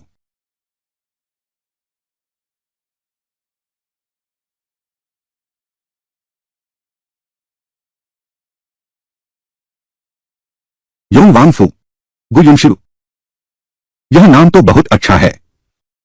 हाँ, मेरे ख्याल से इसे मूर्ख राजा की कहानी कहना ज्यादा बेहतर होगा। गु जी, आप सच में प्रतिभाशाली हैं। बेवकूफ, यह बेवकूफ, यह वर्णन बिल्कुल सटीक बैठता है। सुनहरा मुकुट पहने, धूल और पाला सिर पर जमा है। राजकुमार की पगड़ी ढीली है, उसके कपड़े अस्तव्यस्त हैं। देश की रक्षा करने वाली तलवार अब बेकार है। शांति स्थापित करने के लिए केवल शराब के नशे में धुत बकवास बची है। महल में नशे में धुत नाच गाने में डूबा हुआ है। दरबार में बेतुके बोल सीमाओं को अस्तव्यस्त कर रहे हैं। सम्राट के सिंहासन का सामना करने का साहस कहाँ है?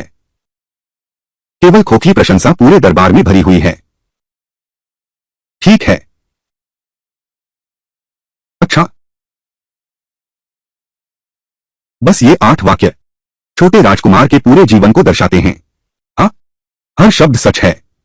खासकर आखिरी 2 वाक्य, उनके कर्म और वचन सम्राट के सामने कैसे टिकेंगे? यह तो बस एक राजकुमार की उपाधि है, लोगों की हंसी का पात्र बनना है। पता नहीं छोटे राजकुमार श्री गुण के इस काव्य के बारे में क्या सोचते हैं। यह तो बकवास है, सुनने लायक नहीं। क्या? तुम्हारी हिम्मत कैसे हुई मुझे गु युनशिव को मूर्ख कहने की? मैं तो यही सोचता था कि राजकुमारी पिंगयांग का दिल किसी सज्जन पुरुष पर ही अटका होगा, लेकिन आज मिलकर मैं बहुत निराश हुआ हूं। मैं गुराजकुमार का सम्मान करता था, पर ज्ञान का दुरुपयोग नहीं होना चाहिए। उपहास और गालियां बल्कि उपयोग करने के लिए हैं, दुनिया की भलाई करने के लिए, मानवता को बचाने के लिए, छोटे राजकुमार के लिए। गु सच में सोच नहीं सकता कोई भी प्रशंसा के शब्द। तुम्हारी गाली तो बच्चों जैसी है। चाहते हो देखो मैं कैसे गाली देती हूं। बस तुम कविता लिखकर गाली देते हो, मुझे डर है तुम शब्द भी पूरे नहीं लिख पाओगे।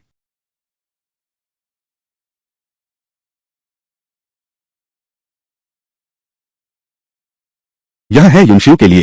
हे युवान, उत्तेजना उठती है, गहरी उत्तेजना ऋण से अधिक। आकाश में अप्रत्याशित तूफान आते हैं, मनुष्य के सुख दुख रात दिन बदलते रहते हैं।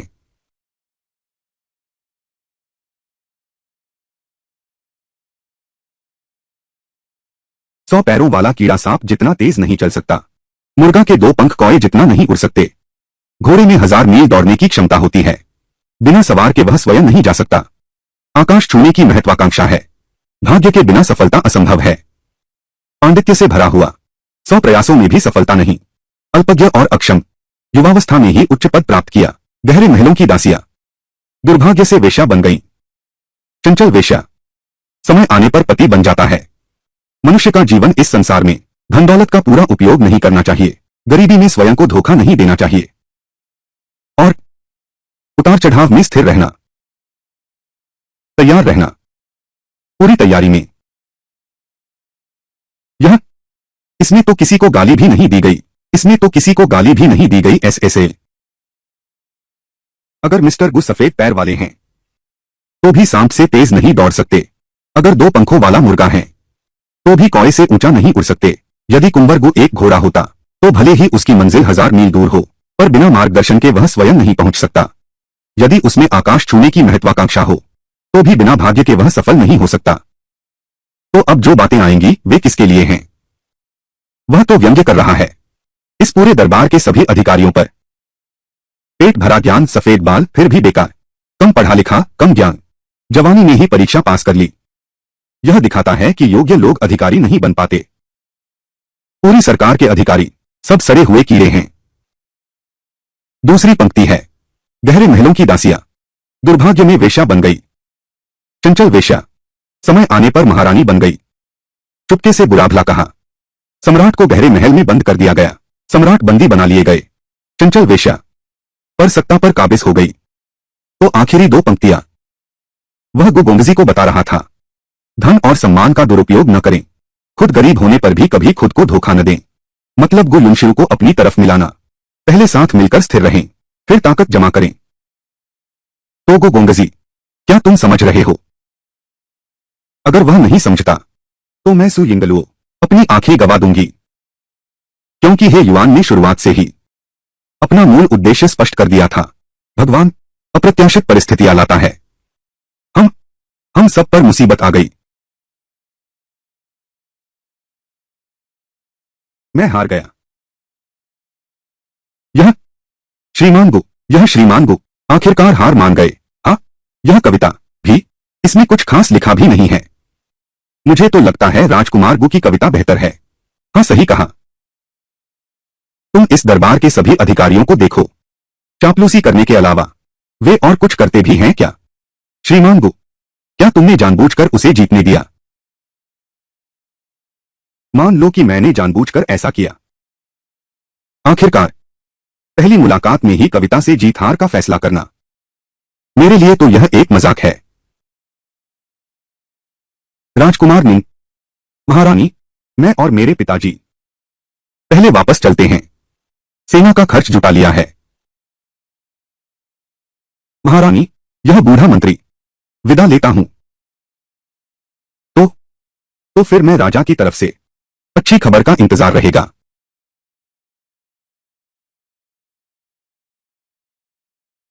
वो सब जा चुके हैं। तुम यहां खड़े क्या कर रहे हो?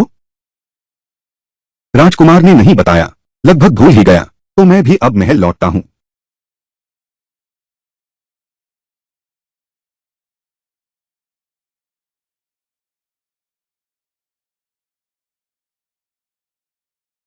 शोर, तुमने कहा सब कुछ ठीक था। तुम हार क्यों मान रहे हो? यह तो दुश्मन का हौसला बढ़ाना है और अपनी ताकत घटाना है। पिताजी, मैं सच में हार गया हूं। क्या? सच में हार गया? हाँ। जब मैंने उसका वह लेख पढ़ा जो युनशियो को दिया गया था, तो मैं केवल अपनी लज्जा का वर्णन कर सकता हूं।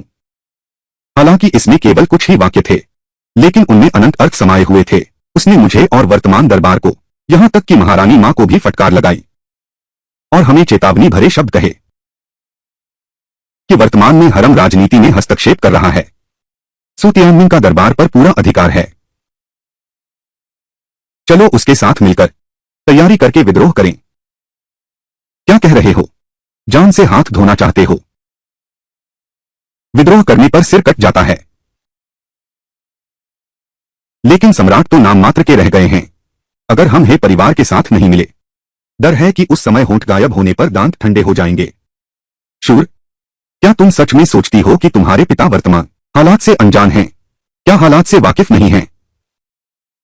महारानी मां का निशाना तो हे परिवार है, हमारा नहीं। राजवंश तो बहते पानी की तरह बदलते रहते हैं। लोहा जैसा मजबूत परिवार, जब समय आएगा हम सैन्य शक्ति सौंप देंगे। हमारे प्राणों को कोई खतरा नहीं है। महारानी, 50 लाख सैन्य बल हाथ में है। यह विद्रोह कैसे किया जाए? वह पिताजी तैयारी कर रहे हैं। हमारे पास बस उनकी बात मानने का रास्ता है। हे परिवार का सफाया करो। अगर उस समय वे देखेंगे कि हम हालात समझते हैं, तो मेरी सेना की कमान नहीं छीनेंगे। तो फिर क्या अब हम सम्राट के प्रति निष्ठा नहीं रखेंगे? मेरा विचार यह है, परंतु अब मेरे पास शक्ति नहीं है। चलो सेना के धन का संग्रह करते हैं। क्या? 1.5 करोड़ सैन्य व्यय? यह तो सीधे सिर काटने जैसा ही है।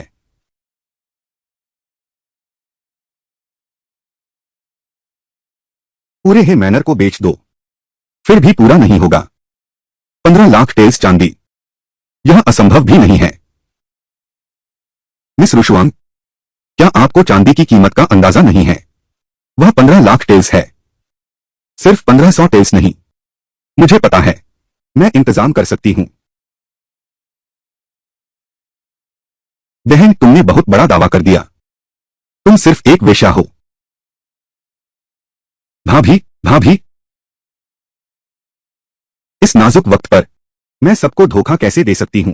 जान लो, हमारे सैनिकों को भोजन चाहिए, सेना के लिए धन चाहिए, और यह धन राजकोष के लिए नहीं है। यह हमारे लिए है, जो विद्रोह करने के योग्य हैं। लगता है तुम साधारण लड़की नहीं हो। तुम्हारा विचार मेरे जैसा ही है। यह पैसा सरकार को नहीं दिया जा सकता। लेकिन यह पैसा आया कहां से? सदियों से राजकोष खाली रहा है। या तो आम लोगों से लेना होगा, या फिर धनी व्यापारियों से। आम लोगों से तो हम लेंगे नहीं, तो लक्ष्य सिर्फ धनी व्यापारी ही हैं। लेकिन ये अमीर व्यापारी, हर कोई बहुत चालाक है। किसके पास पैसा है, किसके पास नहीं, वे सबसे बेहतर छुपाते हैं। तुम थोड़ा रुको।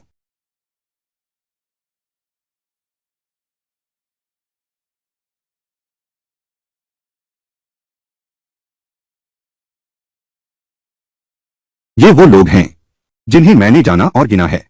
कुछ प्रभावशाली परिवारों के और दरवाजे वाले धनी व्यापारी। यह जान लो कि जो मेरा समर्थन करने आते हैं, वे सभी या तो धनी हैं या कुलीन।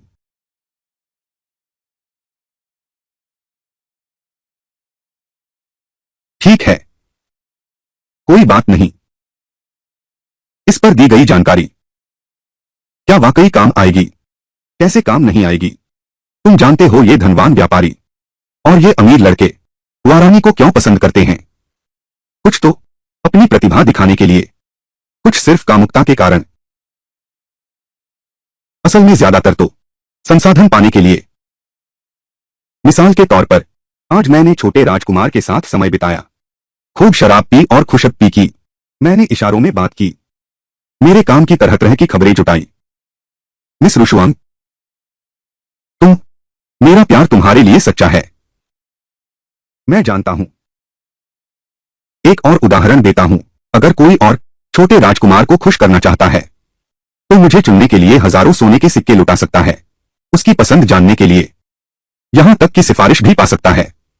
मैं 10 साल से इस कला में हूं, बहुत सारे लोगों से मिला, कौन सच्चा है, कौन झूठा है, किसे क्या चाहिए, कौन क्या तैयारी कर रहा है। इस फूलों की सूची पर सब कुछ साफ साफ लिखा है, नहीं तो संग्रहालय की प्रमुख वेश्या इतना आसान नहीं होता। रुशवान बहन, तुमने बहुत कष्ट सहे हैं, 10 साल इस काम में रहकर भी पवित्रता बचाए रखी। वह, मेरी राय में, यह रुशवान बहन हमारे ही परिवार की सौभाग्यशाली तारा है। एक सच्चा साथी हजारों सेना से बेहतर है। भाभियों, उसके बाद हमें दूसरों के मामलों में नहीं पड़ना चाहिए, उन्हें वेश्याएं न कहें। समझ गया। दरअसल हम सभी 1085822 से शुरू करके अच्छे दिन बिताएं, साथ मिलकर अच्छे दिन बिताएंगे, इससे बेहतर और कुछ नहीं। हाँ, आगे चलकर साथ मिलकर अच्छा जीवन जिएंगे। तुम्हें याद दिलाना भूल गया, जियांगनान एक समृद्ध क्षेत्र है, वहां के व्यापारी दौलत से लबालब भरा हुआ। तुम्हारा वह रुचिमित्र भाई, तुम्हें इसका पूरा फायदा उठाना चाहिए, बस गो परिवार को हमसे पहले नहीं पहुंचने देना। हाँ, सही कहा, मैं इस लड़के को कैसे भूल गया। यह कामुक कीड़ा बेकार में वेश्यालय जाता है, सबके पास लाखों रुपए हैं, अगर मैं मांगू तो वह मुझे करोड़ों उधार दे देगा, कोई समस्या नहीं होनी चाहिए।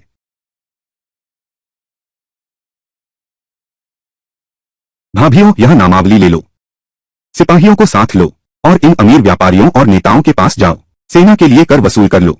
अगर ये अमीर सेठ और नेता विद्रोह करके शिकायत करें तो क्या होगा? अभी बहुत नाजुक समय है, महारानी को भी पैसों की जरूरत है, वह दखल नहीं देंगी। मुझे डर है कि अगर वह समय आया और सच में विद्रोह सफल हो गया, यह हमारी प्रतिष्ठा बर्बाद कर देगा।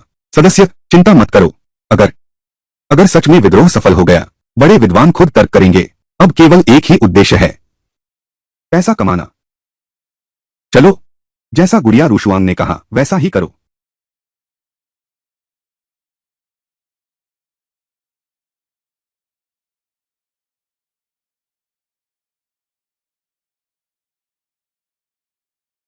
छोटे राजकुमार, महाराज, अनुमान लगाओ मैं कौन हूं?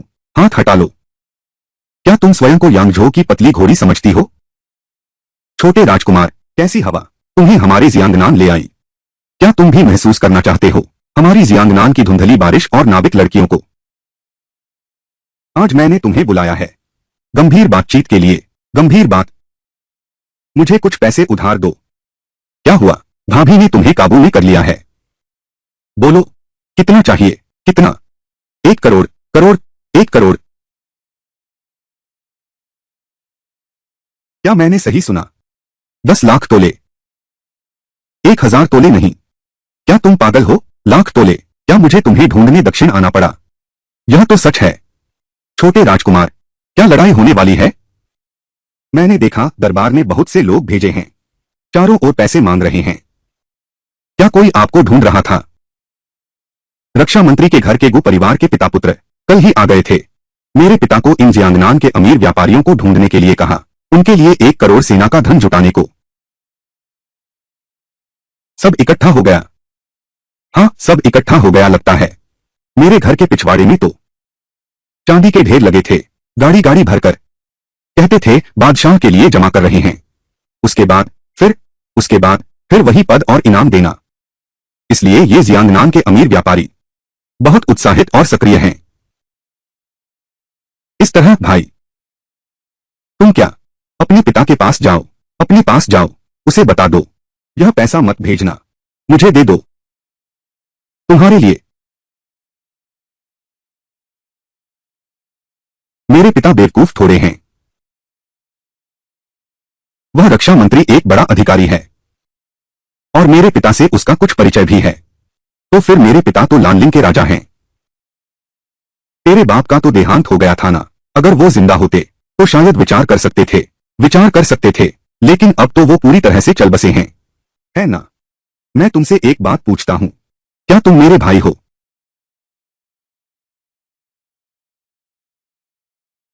तो हम ऐसा करते हैं, तुम यह पैसा चुपके से बाहर भेज दो, मेरे महल पहुंचा दो। मैं बगावत करूंगा। तुम बगावत करोगे? वापस आ जाओ। मैं तुम्हें बताता हूं, दरअसल मेरे पिता शेन ताइहो ने मार डाले थे। अब समय आ गया है, विद्रोह करने के लिए मजबूर हूं। मेरे पास सैनिक हैं, केवल रसद की कमी है। अगर विद्रोह सफल होता है, मैं तुम्हें राजा बना दूंगा। राजकुमार, नहीं नहीं नहीं, भाई नहीं है। मुझे मरने का डर लगता है। तुम्हें मरने का क्या डर है? क्या मैं विद्रोह में असफल हो सकता हूं मेरी बुद्धिमत्ता के बल पर? मैं तुम्हें बताता हूं, इस दुनिया में सिर्फ पैसा होना काफी नहीं है, ताकत चाहिए। तुम्हारे पास ताकत होनी चाहिए। ताकत नहीं तो लोग तुमसे पैसा जुटाने को कहेंगे और तुम्हें जुटाना पड़ेगा। क्या यह सही है? और साथ ही परिवार की किस्मत बदलने का मौका। बस यह एक बार दांव लगाने की हिम्मत है। दांव लग गया। भाई, मैं तो तुम्हारे लिए ही कर रहा हूं, पूरी ताकत लगा दी है, लेकिन यह बिल्कुल उस राजकुमार के लिए नहीं है। मैं जानता हूं। तो तुम ऐसा करो, चुपके से इस चांदी को जल्दी से मेरे घर भेज दो। जल्दी करो भाई, तुम मेरा इंतजार। अभी जाता हूं। जल्दी जाओ। ठीक है, जल्दी करो। वहां जल्दी करो।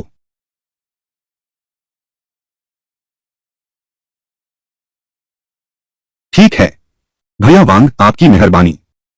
यह कैसी बात है? सम्राट की चिंता कम कर पाना हमारा सौभाग्य है। पिताजी, छोटे राजकुमार भी आ गए हैं।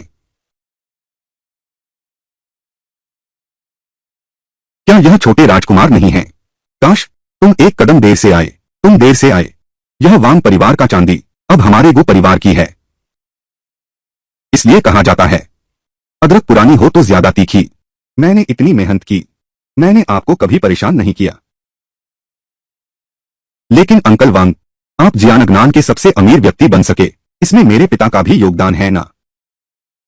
छोटे राजकुमार, यह मैं मानता हूं। कहावत है कि व्यक्ति जाते ही चाय ठंडी हो जाती है। चाय ठंडी हो गई है। हमें भी किसी बड़े सहारे की तलाश करनी चाहिए।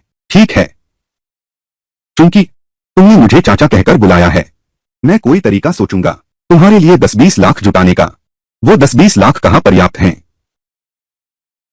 मेरा इस गु परिवार के साथ एक शर्त है, हारने वाला पक्ष पूरे घर का सफाया हो जाएगा। लेकिन यह 1 करोड़ ताइल, मेरी पूरी जमापूंजी लग गई है। मैं बस सहन नहीं कर पा रहा हूं। मैं भी बेबस हूं। छोटे राजकुमार, अब संघर्ष मत करो। यह सैन्य वेतन हमने पहले ही इकट्ठा कर लिया है। तुम हार मानो, लेकिन यह चांदी तो अभी मिली नहीं है। वह चांदी पिछवाड़े में है। क्या उसमें पैर उग आए हैं? भाग गई है। सूचना देना। मालिक, बुरी खबर है। पिछवाड़े में चांदी लादी गाड़ियां गायब हैं। क्या वह चांदी विशेष रक्षकों के पास नहीं थी? जब मैं वहां गया तो कहा गया कि वह पहले ही निकल चुकी है। कहां जा चुका है? बड़े युवराज द्वारा पहले ही ले जाया जा चुका है। क्या यह संभव है कि बड़े युवराज पहले ही हमारे गु घराने की ओर लोगों को ले गए हैं? सब एक झूठा नाटक रहा हो। यह कैसे संभव है? मेरा बेटा वांग तुंग और वह छोटा राजकुमार, वे दोनों। लेकिन हम तो एक ही पैंट के 2 पाव हैं भाई। चलो बस करो अंकल वांग। तो इसलिए कह रहा हूं, तुम अब भी अपने बेटे जैसे दाव नहीं लगा सकते। अगर तुमने महारानी शेन पर दाव लगाया होता तो पूरी तरह हार जाते। मुझ पर दाव लगाते। तैयार हो जाओ। यू मास्टर का साथ सामान बनो। तुम अभी भी क्या देख रहे हो? जल्दी से उनका पीछा करने के लिए कहो। जल्दी जाओ। जी। यह लड़का बहुत चालाक है। क्या वह हमारे पकड़ने का इंतजार करेगा? वह जरूर कहीं छिप गया होगा। तुमने यह क्या कर दिया? ध्यान से। खैर, तुम्हारे बेटे ने मुझे बचा लिया। आशा है तुम्हारी आत्मा उसकी रक्षा करे। हे युवान, क्या तुम्हें डर नहीं लगता कि आज तुम इस हवेली से जिंदा नहीं निकल पाओगे? श्रीमान गो एक विद्वान व्यक्ति हैं, फिर भी आप ऐसा नीच काम करना चाहते हैं। यदि आप हमें मारना चाहते हैं तो मैं आपको अपने साथ कब्र में अवश्य ले जाऊंगा। श्रीमान गो समझदार व्यक्ति हैं। क्या आप अभी की स्थिति नहीं समझ पा रहे? छोटे राजकुमार, छोटे पांचवें राजकुमार, छोटे राजकुमार, छोटे राजकुमार, तुम्हारे घर में राजमहल का खोजा क्यों है? नहीं है। यह सम्राट हैं। यह सम्राट ने चुपके से भेजा हुआ पार्सल है। सम्राट सम्राट की जय हो, हजारों वर्षों तक जय हो। यह सम्राट ने मुझे विशेष रूप से सौंपा था। यह तुम्हारे लिए है। महाराज कैसे हैं? सम्राट को घर में नजरबंद कर दिया गया है। उन्होंने बड़ी मुश्किल से मुझसे यह भिजवाया है। क्या?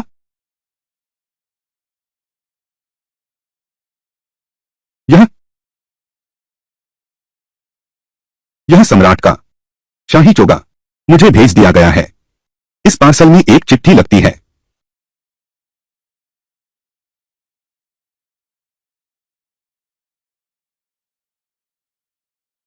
हे एकिंग, मैं एक बेकार सम्राट हूं, एक बेकार साम्राज्ञी। इस शाही चोगे के लायक नहीं हूं। असल में मैं बहुत कुछ समझता हूं, लेकिन मैं कुछ नहीं कर सकता। मुझे महारानी शेन ने एक कठपुतली सम्राट बनाया है। हर दिन विशेष लोगों द्वारा निगरानी की जाती है। मुझे पता है कि महारानी शेन विद्रोह करने वाली हैं। यह समय की बात है। मैं नहीं चाहता कि द किंग के लोग पीड़ा और संकट में जीवन बिताएं। तुम एक असाधारण प्रतिभा हो। तुम्हें एक सम्राट का स्वरूप है। मैं एक अच्छा सम्राट नहीं बन सकता। मैं तुम्हारे लिए गद्दी छोड़ने को तैयार हूं। मेरी महान किंग प्रजा से प्रेम करना। रक्षा मंत्री गो और उनके बेटे, वह मेरा एकमात्र विश्वास पात्र है। उसे अपने पक्ष में करके तुम शेन को उखाड़ सकते हो। मैं बेइज्जत जीवन जीने के लायक नहीं रहा। यह मेरा अंतिम पत्र है। सम्राट के इस पत्र में उन्होंने क्या लिखा है?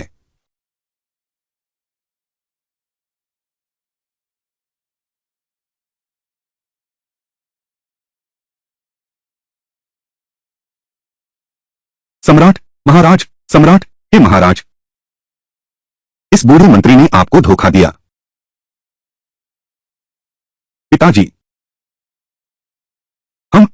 क्या हम सच में इतिहास में कलंकित हो जाएंगे?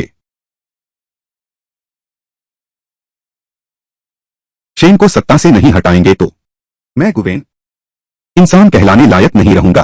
कसम खाता हूं।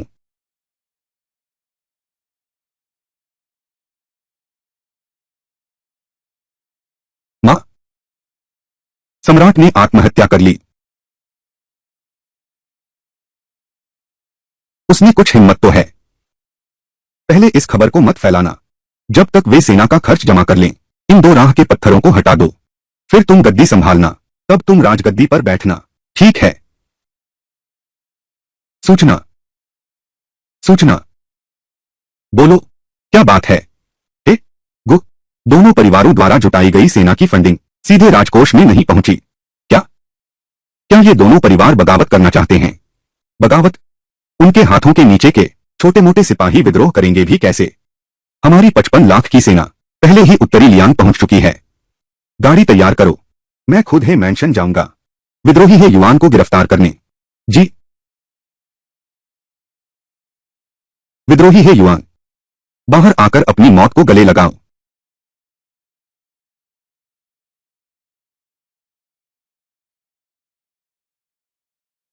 इतनी सुबह कौन है? इतना शोर मचा रहा है। अरे यह तो राजकुमार निंग है। क्या हुआ? इतनी सुबह लोगों को सोने भी नहीं देते। सुबह सुबह लोगों की नींद खराब कर रहे हो। हे दिलेर, हे युवान, तुमने सेना के लिए धन क्यों जमा किया और अभी तक जमा नहीं करवाया? 3000 तलवारें का खर्च। आराम करो। तुम्हारा मतलब है पूरी सेना का सब कुछ है मनोर में है। तुम अंदाज लगाओ। अंदाज लगाने की क्या बात है? मेरी भावनाएं, मैं अंदाज लगाता हूं। बोलो। अच्छा, तुम्हारी मां की हिम्मत कैसे हुई महारानी का अपमान करने की? मैं तुमसे कहता हूं, मैं तुम्हारे पूरे खानदान को मिटा दूंगा। बड़ा खेल, लकड़ी का खेल खेल नहीं सकते, कपड़े का खेल खेल नहीं सकते। केवल तुम्हें मेरी खबर लेने की अनुमति है। सुंदर हाथ, वो मुझे, क्या मुझे तुम्हें अभिवादन करने की अनुमति नहीं है? योद्धा तुम हो, तुम। मेरा क्या स्थान है? तुम्हारा क्या स्थान है? क्या तुलना की जा सकती है? तुम क्या? मौसम ठंडा हो गया है।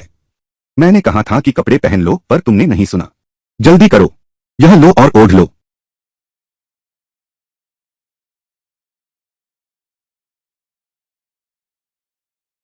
तुम्हारी बहुत हिम्मत है। तुम्हारी हिम्मत कैसे हुई पीला चोगा पहनने की? यह यह तो सच में पीला चोगा है। सचमुच विद्रोह करने जा रहा है। क्या यह स्पष्ट नहीं है? क्या? निकालो। लाओ, पहरेदारों, विद्रोही को गिरफ्तार करो। अरे कोई है? महारानी शेन ने सम्राट को धोखा दिया। महारानी शेन ने सम्राट की हत्या की। अपने बेटे को सिंहासन पर बिठाना चाहती है। बदले में महान दक्षिण राज्य के पवित्र सम्राट। बस तुम्हारी बड़ी भाभी के कारण मैं जो 1 लाख की सेना लाया हूं, वह विद्रोह के लिए तैयार है। और मेरे 15,000 सैनिक, पश्चिमी लियांग की लौह सेना। यह डायन सम्राट को मरने के लिए मजबूर करने की हिम्मत करती है। मैं अवश्य सम्राट का बदला लूंगा। सिर्फ 1.5 लाख सैनिक। मेरे आधे सैनिक भी नहीं हैं। मेरे 50,000 सैनिक और मिला दो। क्या अब काफी हैं? मुझे मारने के लिए इतने लोग? नहीं तो मैं कैसे चुका पाऊंगा मेरी मृत मां का ऋण और मेरे भाई के आत्मा का? ए गुरु, बूढ़ी डायन, उत्तर पश्चिमी उपनगर, मेरी सेना पूरी तरह तैयार है। राजधानी बेलियांग शहर पर हमला करो। मेरा समय बर्बाद मत करो। युद्ध के बाद फिर से निर्माण भी करना होगा। लड़ाई का आह्वान करो। 55 लाख लोग, मजेदार। ठीक है। पश्चिमी बाहरी इलाके का जंगल, यही तुम्हारी बरगाह की कीमत है। अगले साल की चिंगमिंग तुम्हारी कब्रों की सफाई करने आऊंगा। दरबार में वापस चलते हैं।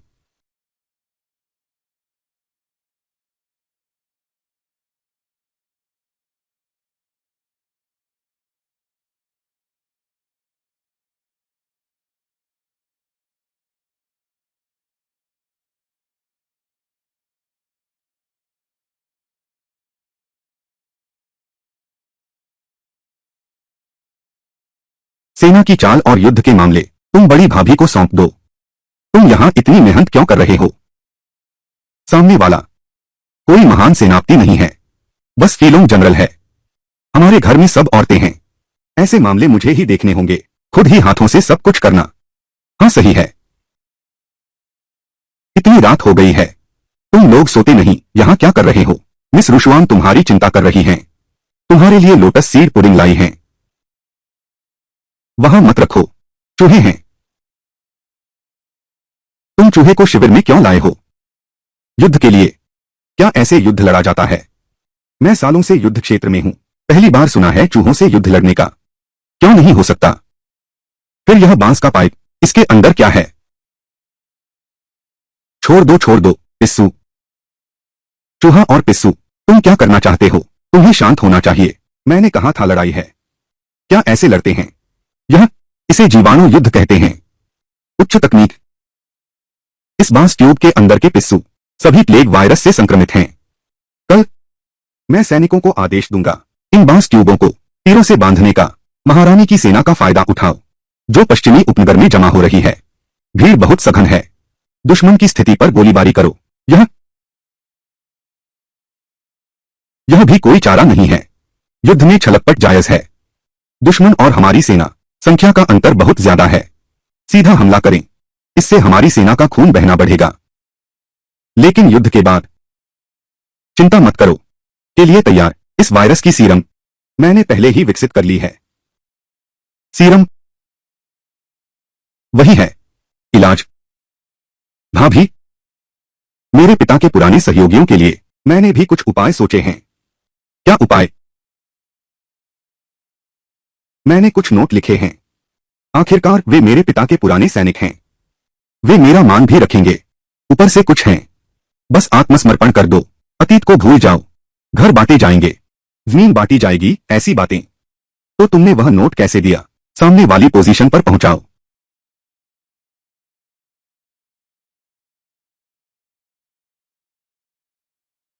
पतंग के जरिए हवा की ताकत का इस्तेमाल करो।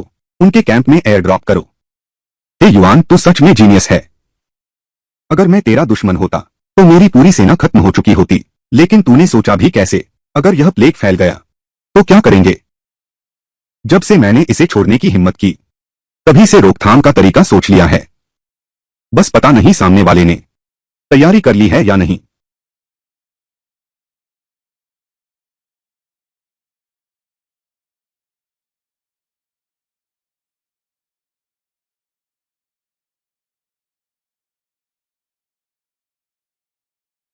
कितनी खुजली हो रही है।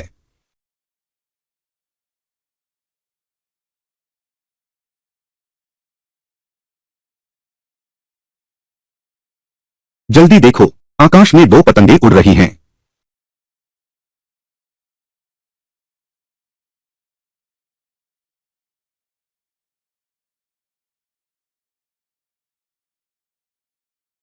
वह राजकुमार का इकलौता छोटा बेटा है।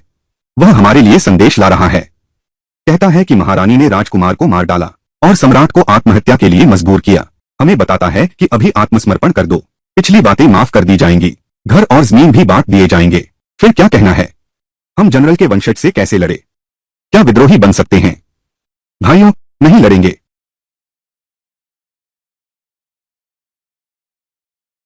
माताजी, देखो, मैंने यह पीला वस्त्र पहन लिया है।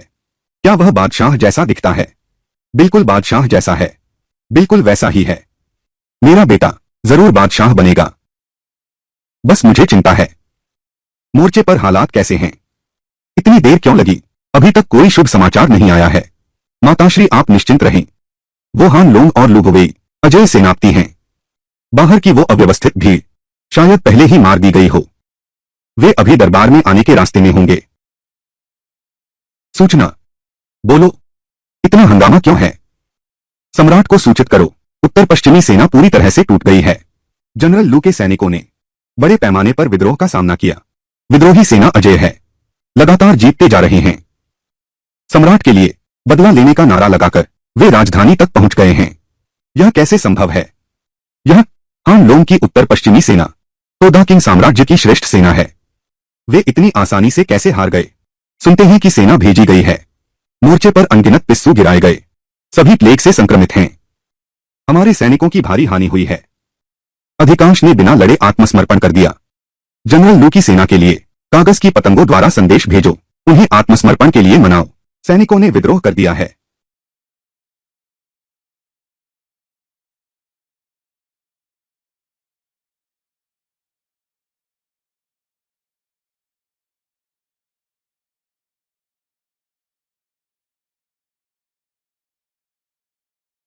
पहरेदारों को बुलाओ, महाराज की रक्षा करो।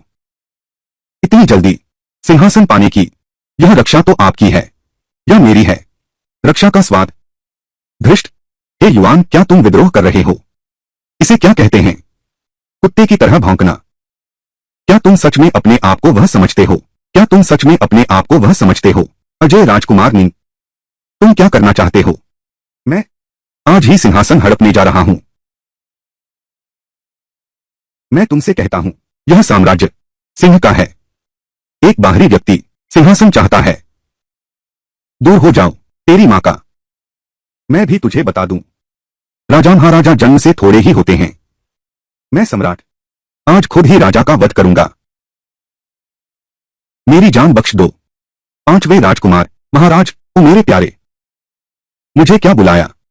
मैं सम्राट हूं, सिंहासन का स्वामी, भाग्य का चुना हुआ। मेरी जान बख्श दो, महाराज, मेरी जान बख्श दो। मैंने गलती की। माताश्री, महारानी माता, मुझे बचाओ।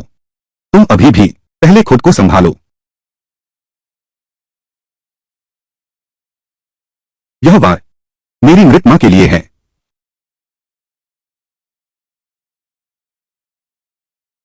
यह वार उसके लिए है जिसे तुमने मौत के घाट उतार दिया, मेरे राजकुमार भाई।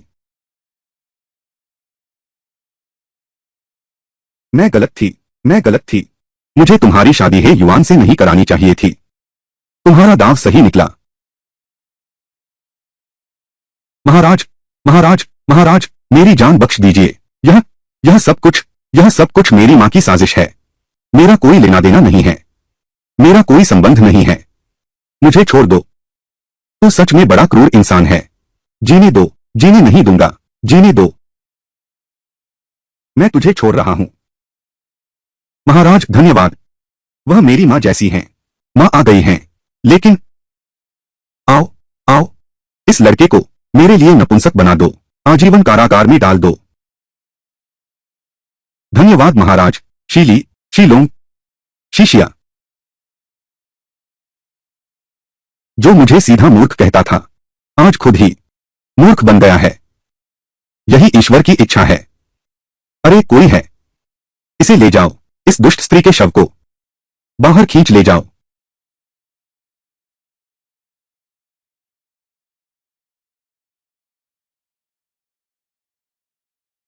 सम्राट के आसन ग्रहण करने की प्रतीक्षा करें। अच्छा, तो फिर मैं कोई औपचारिकता नहीं, जी नहीं।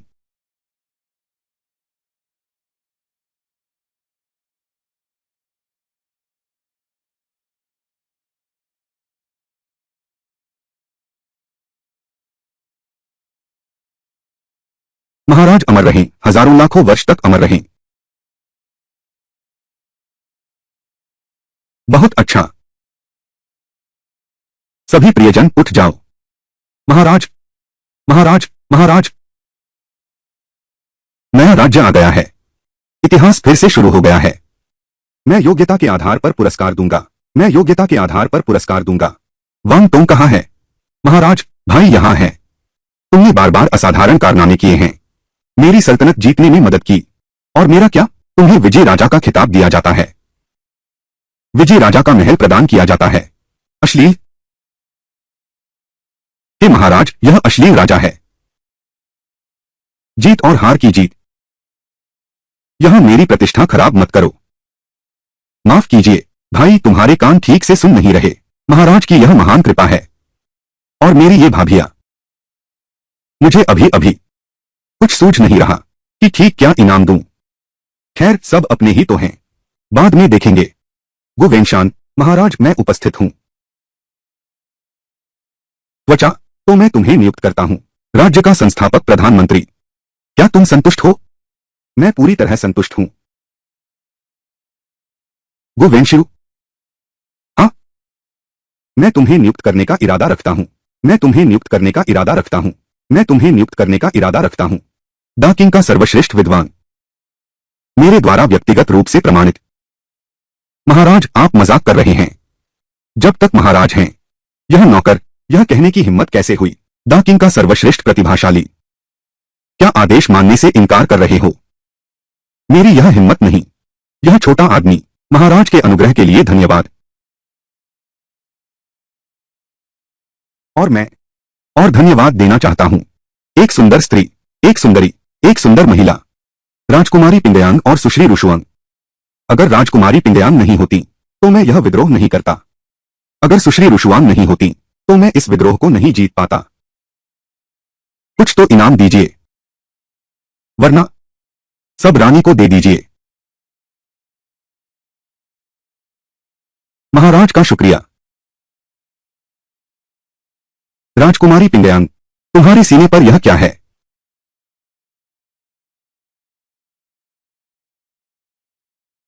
रानी, उठ जाओ। यह क्या है? यह मेरी खोज है। इसे टैटू कहते हैं।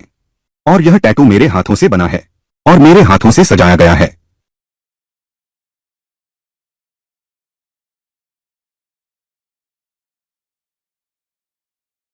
महाराज, यह भी कोई उपाय नहीं है।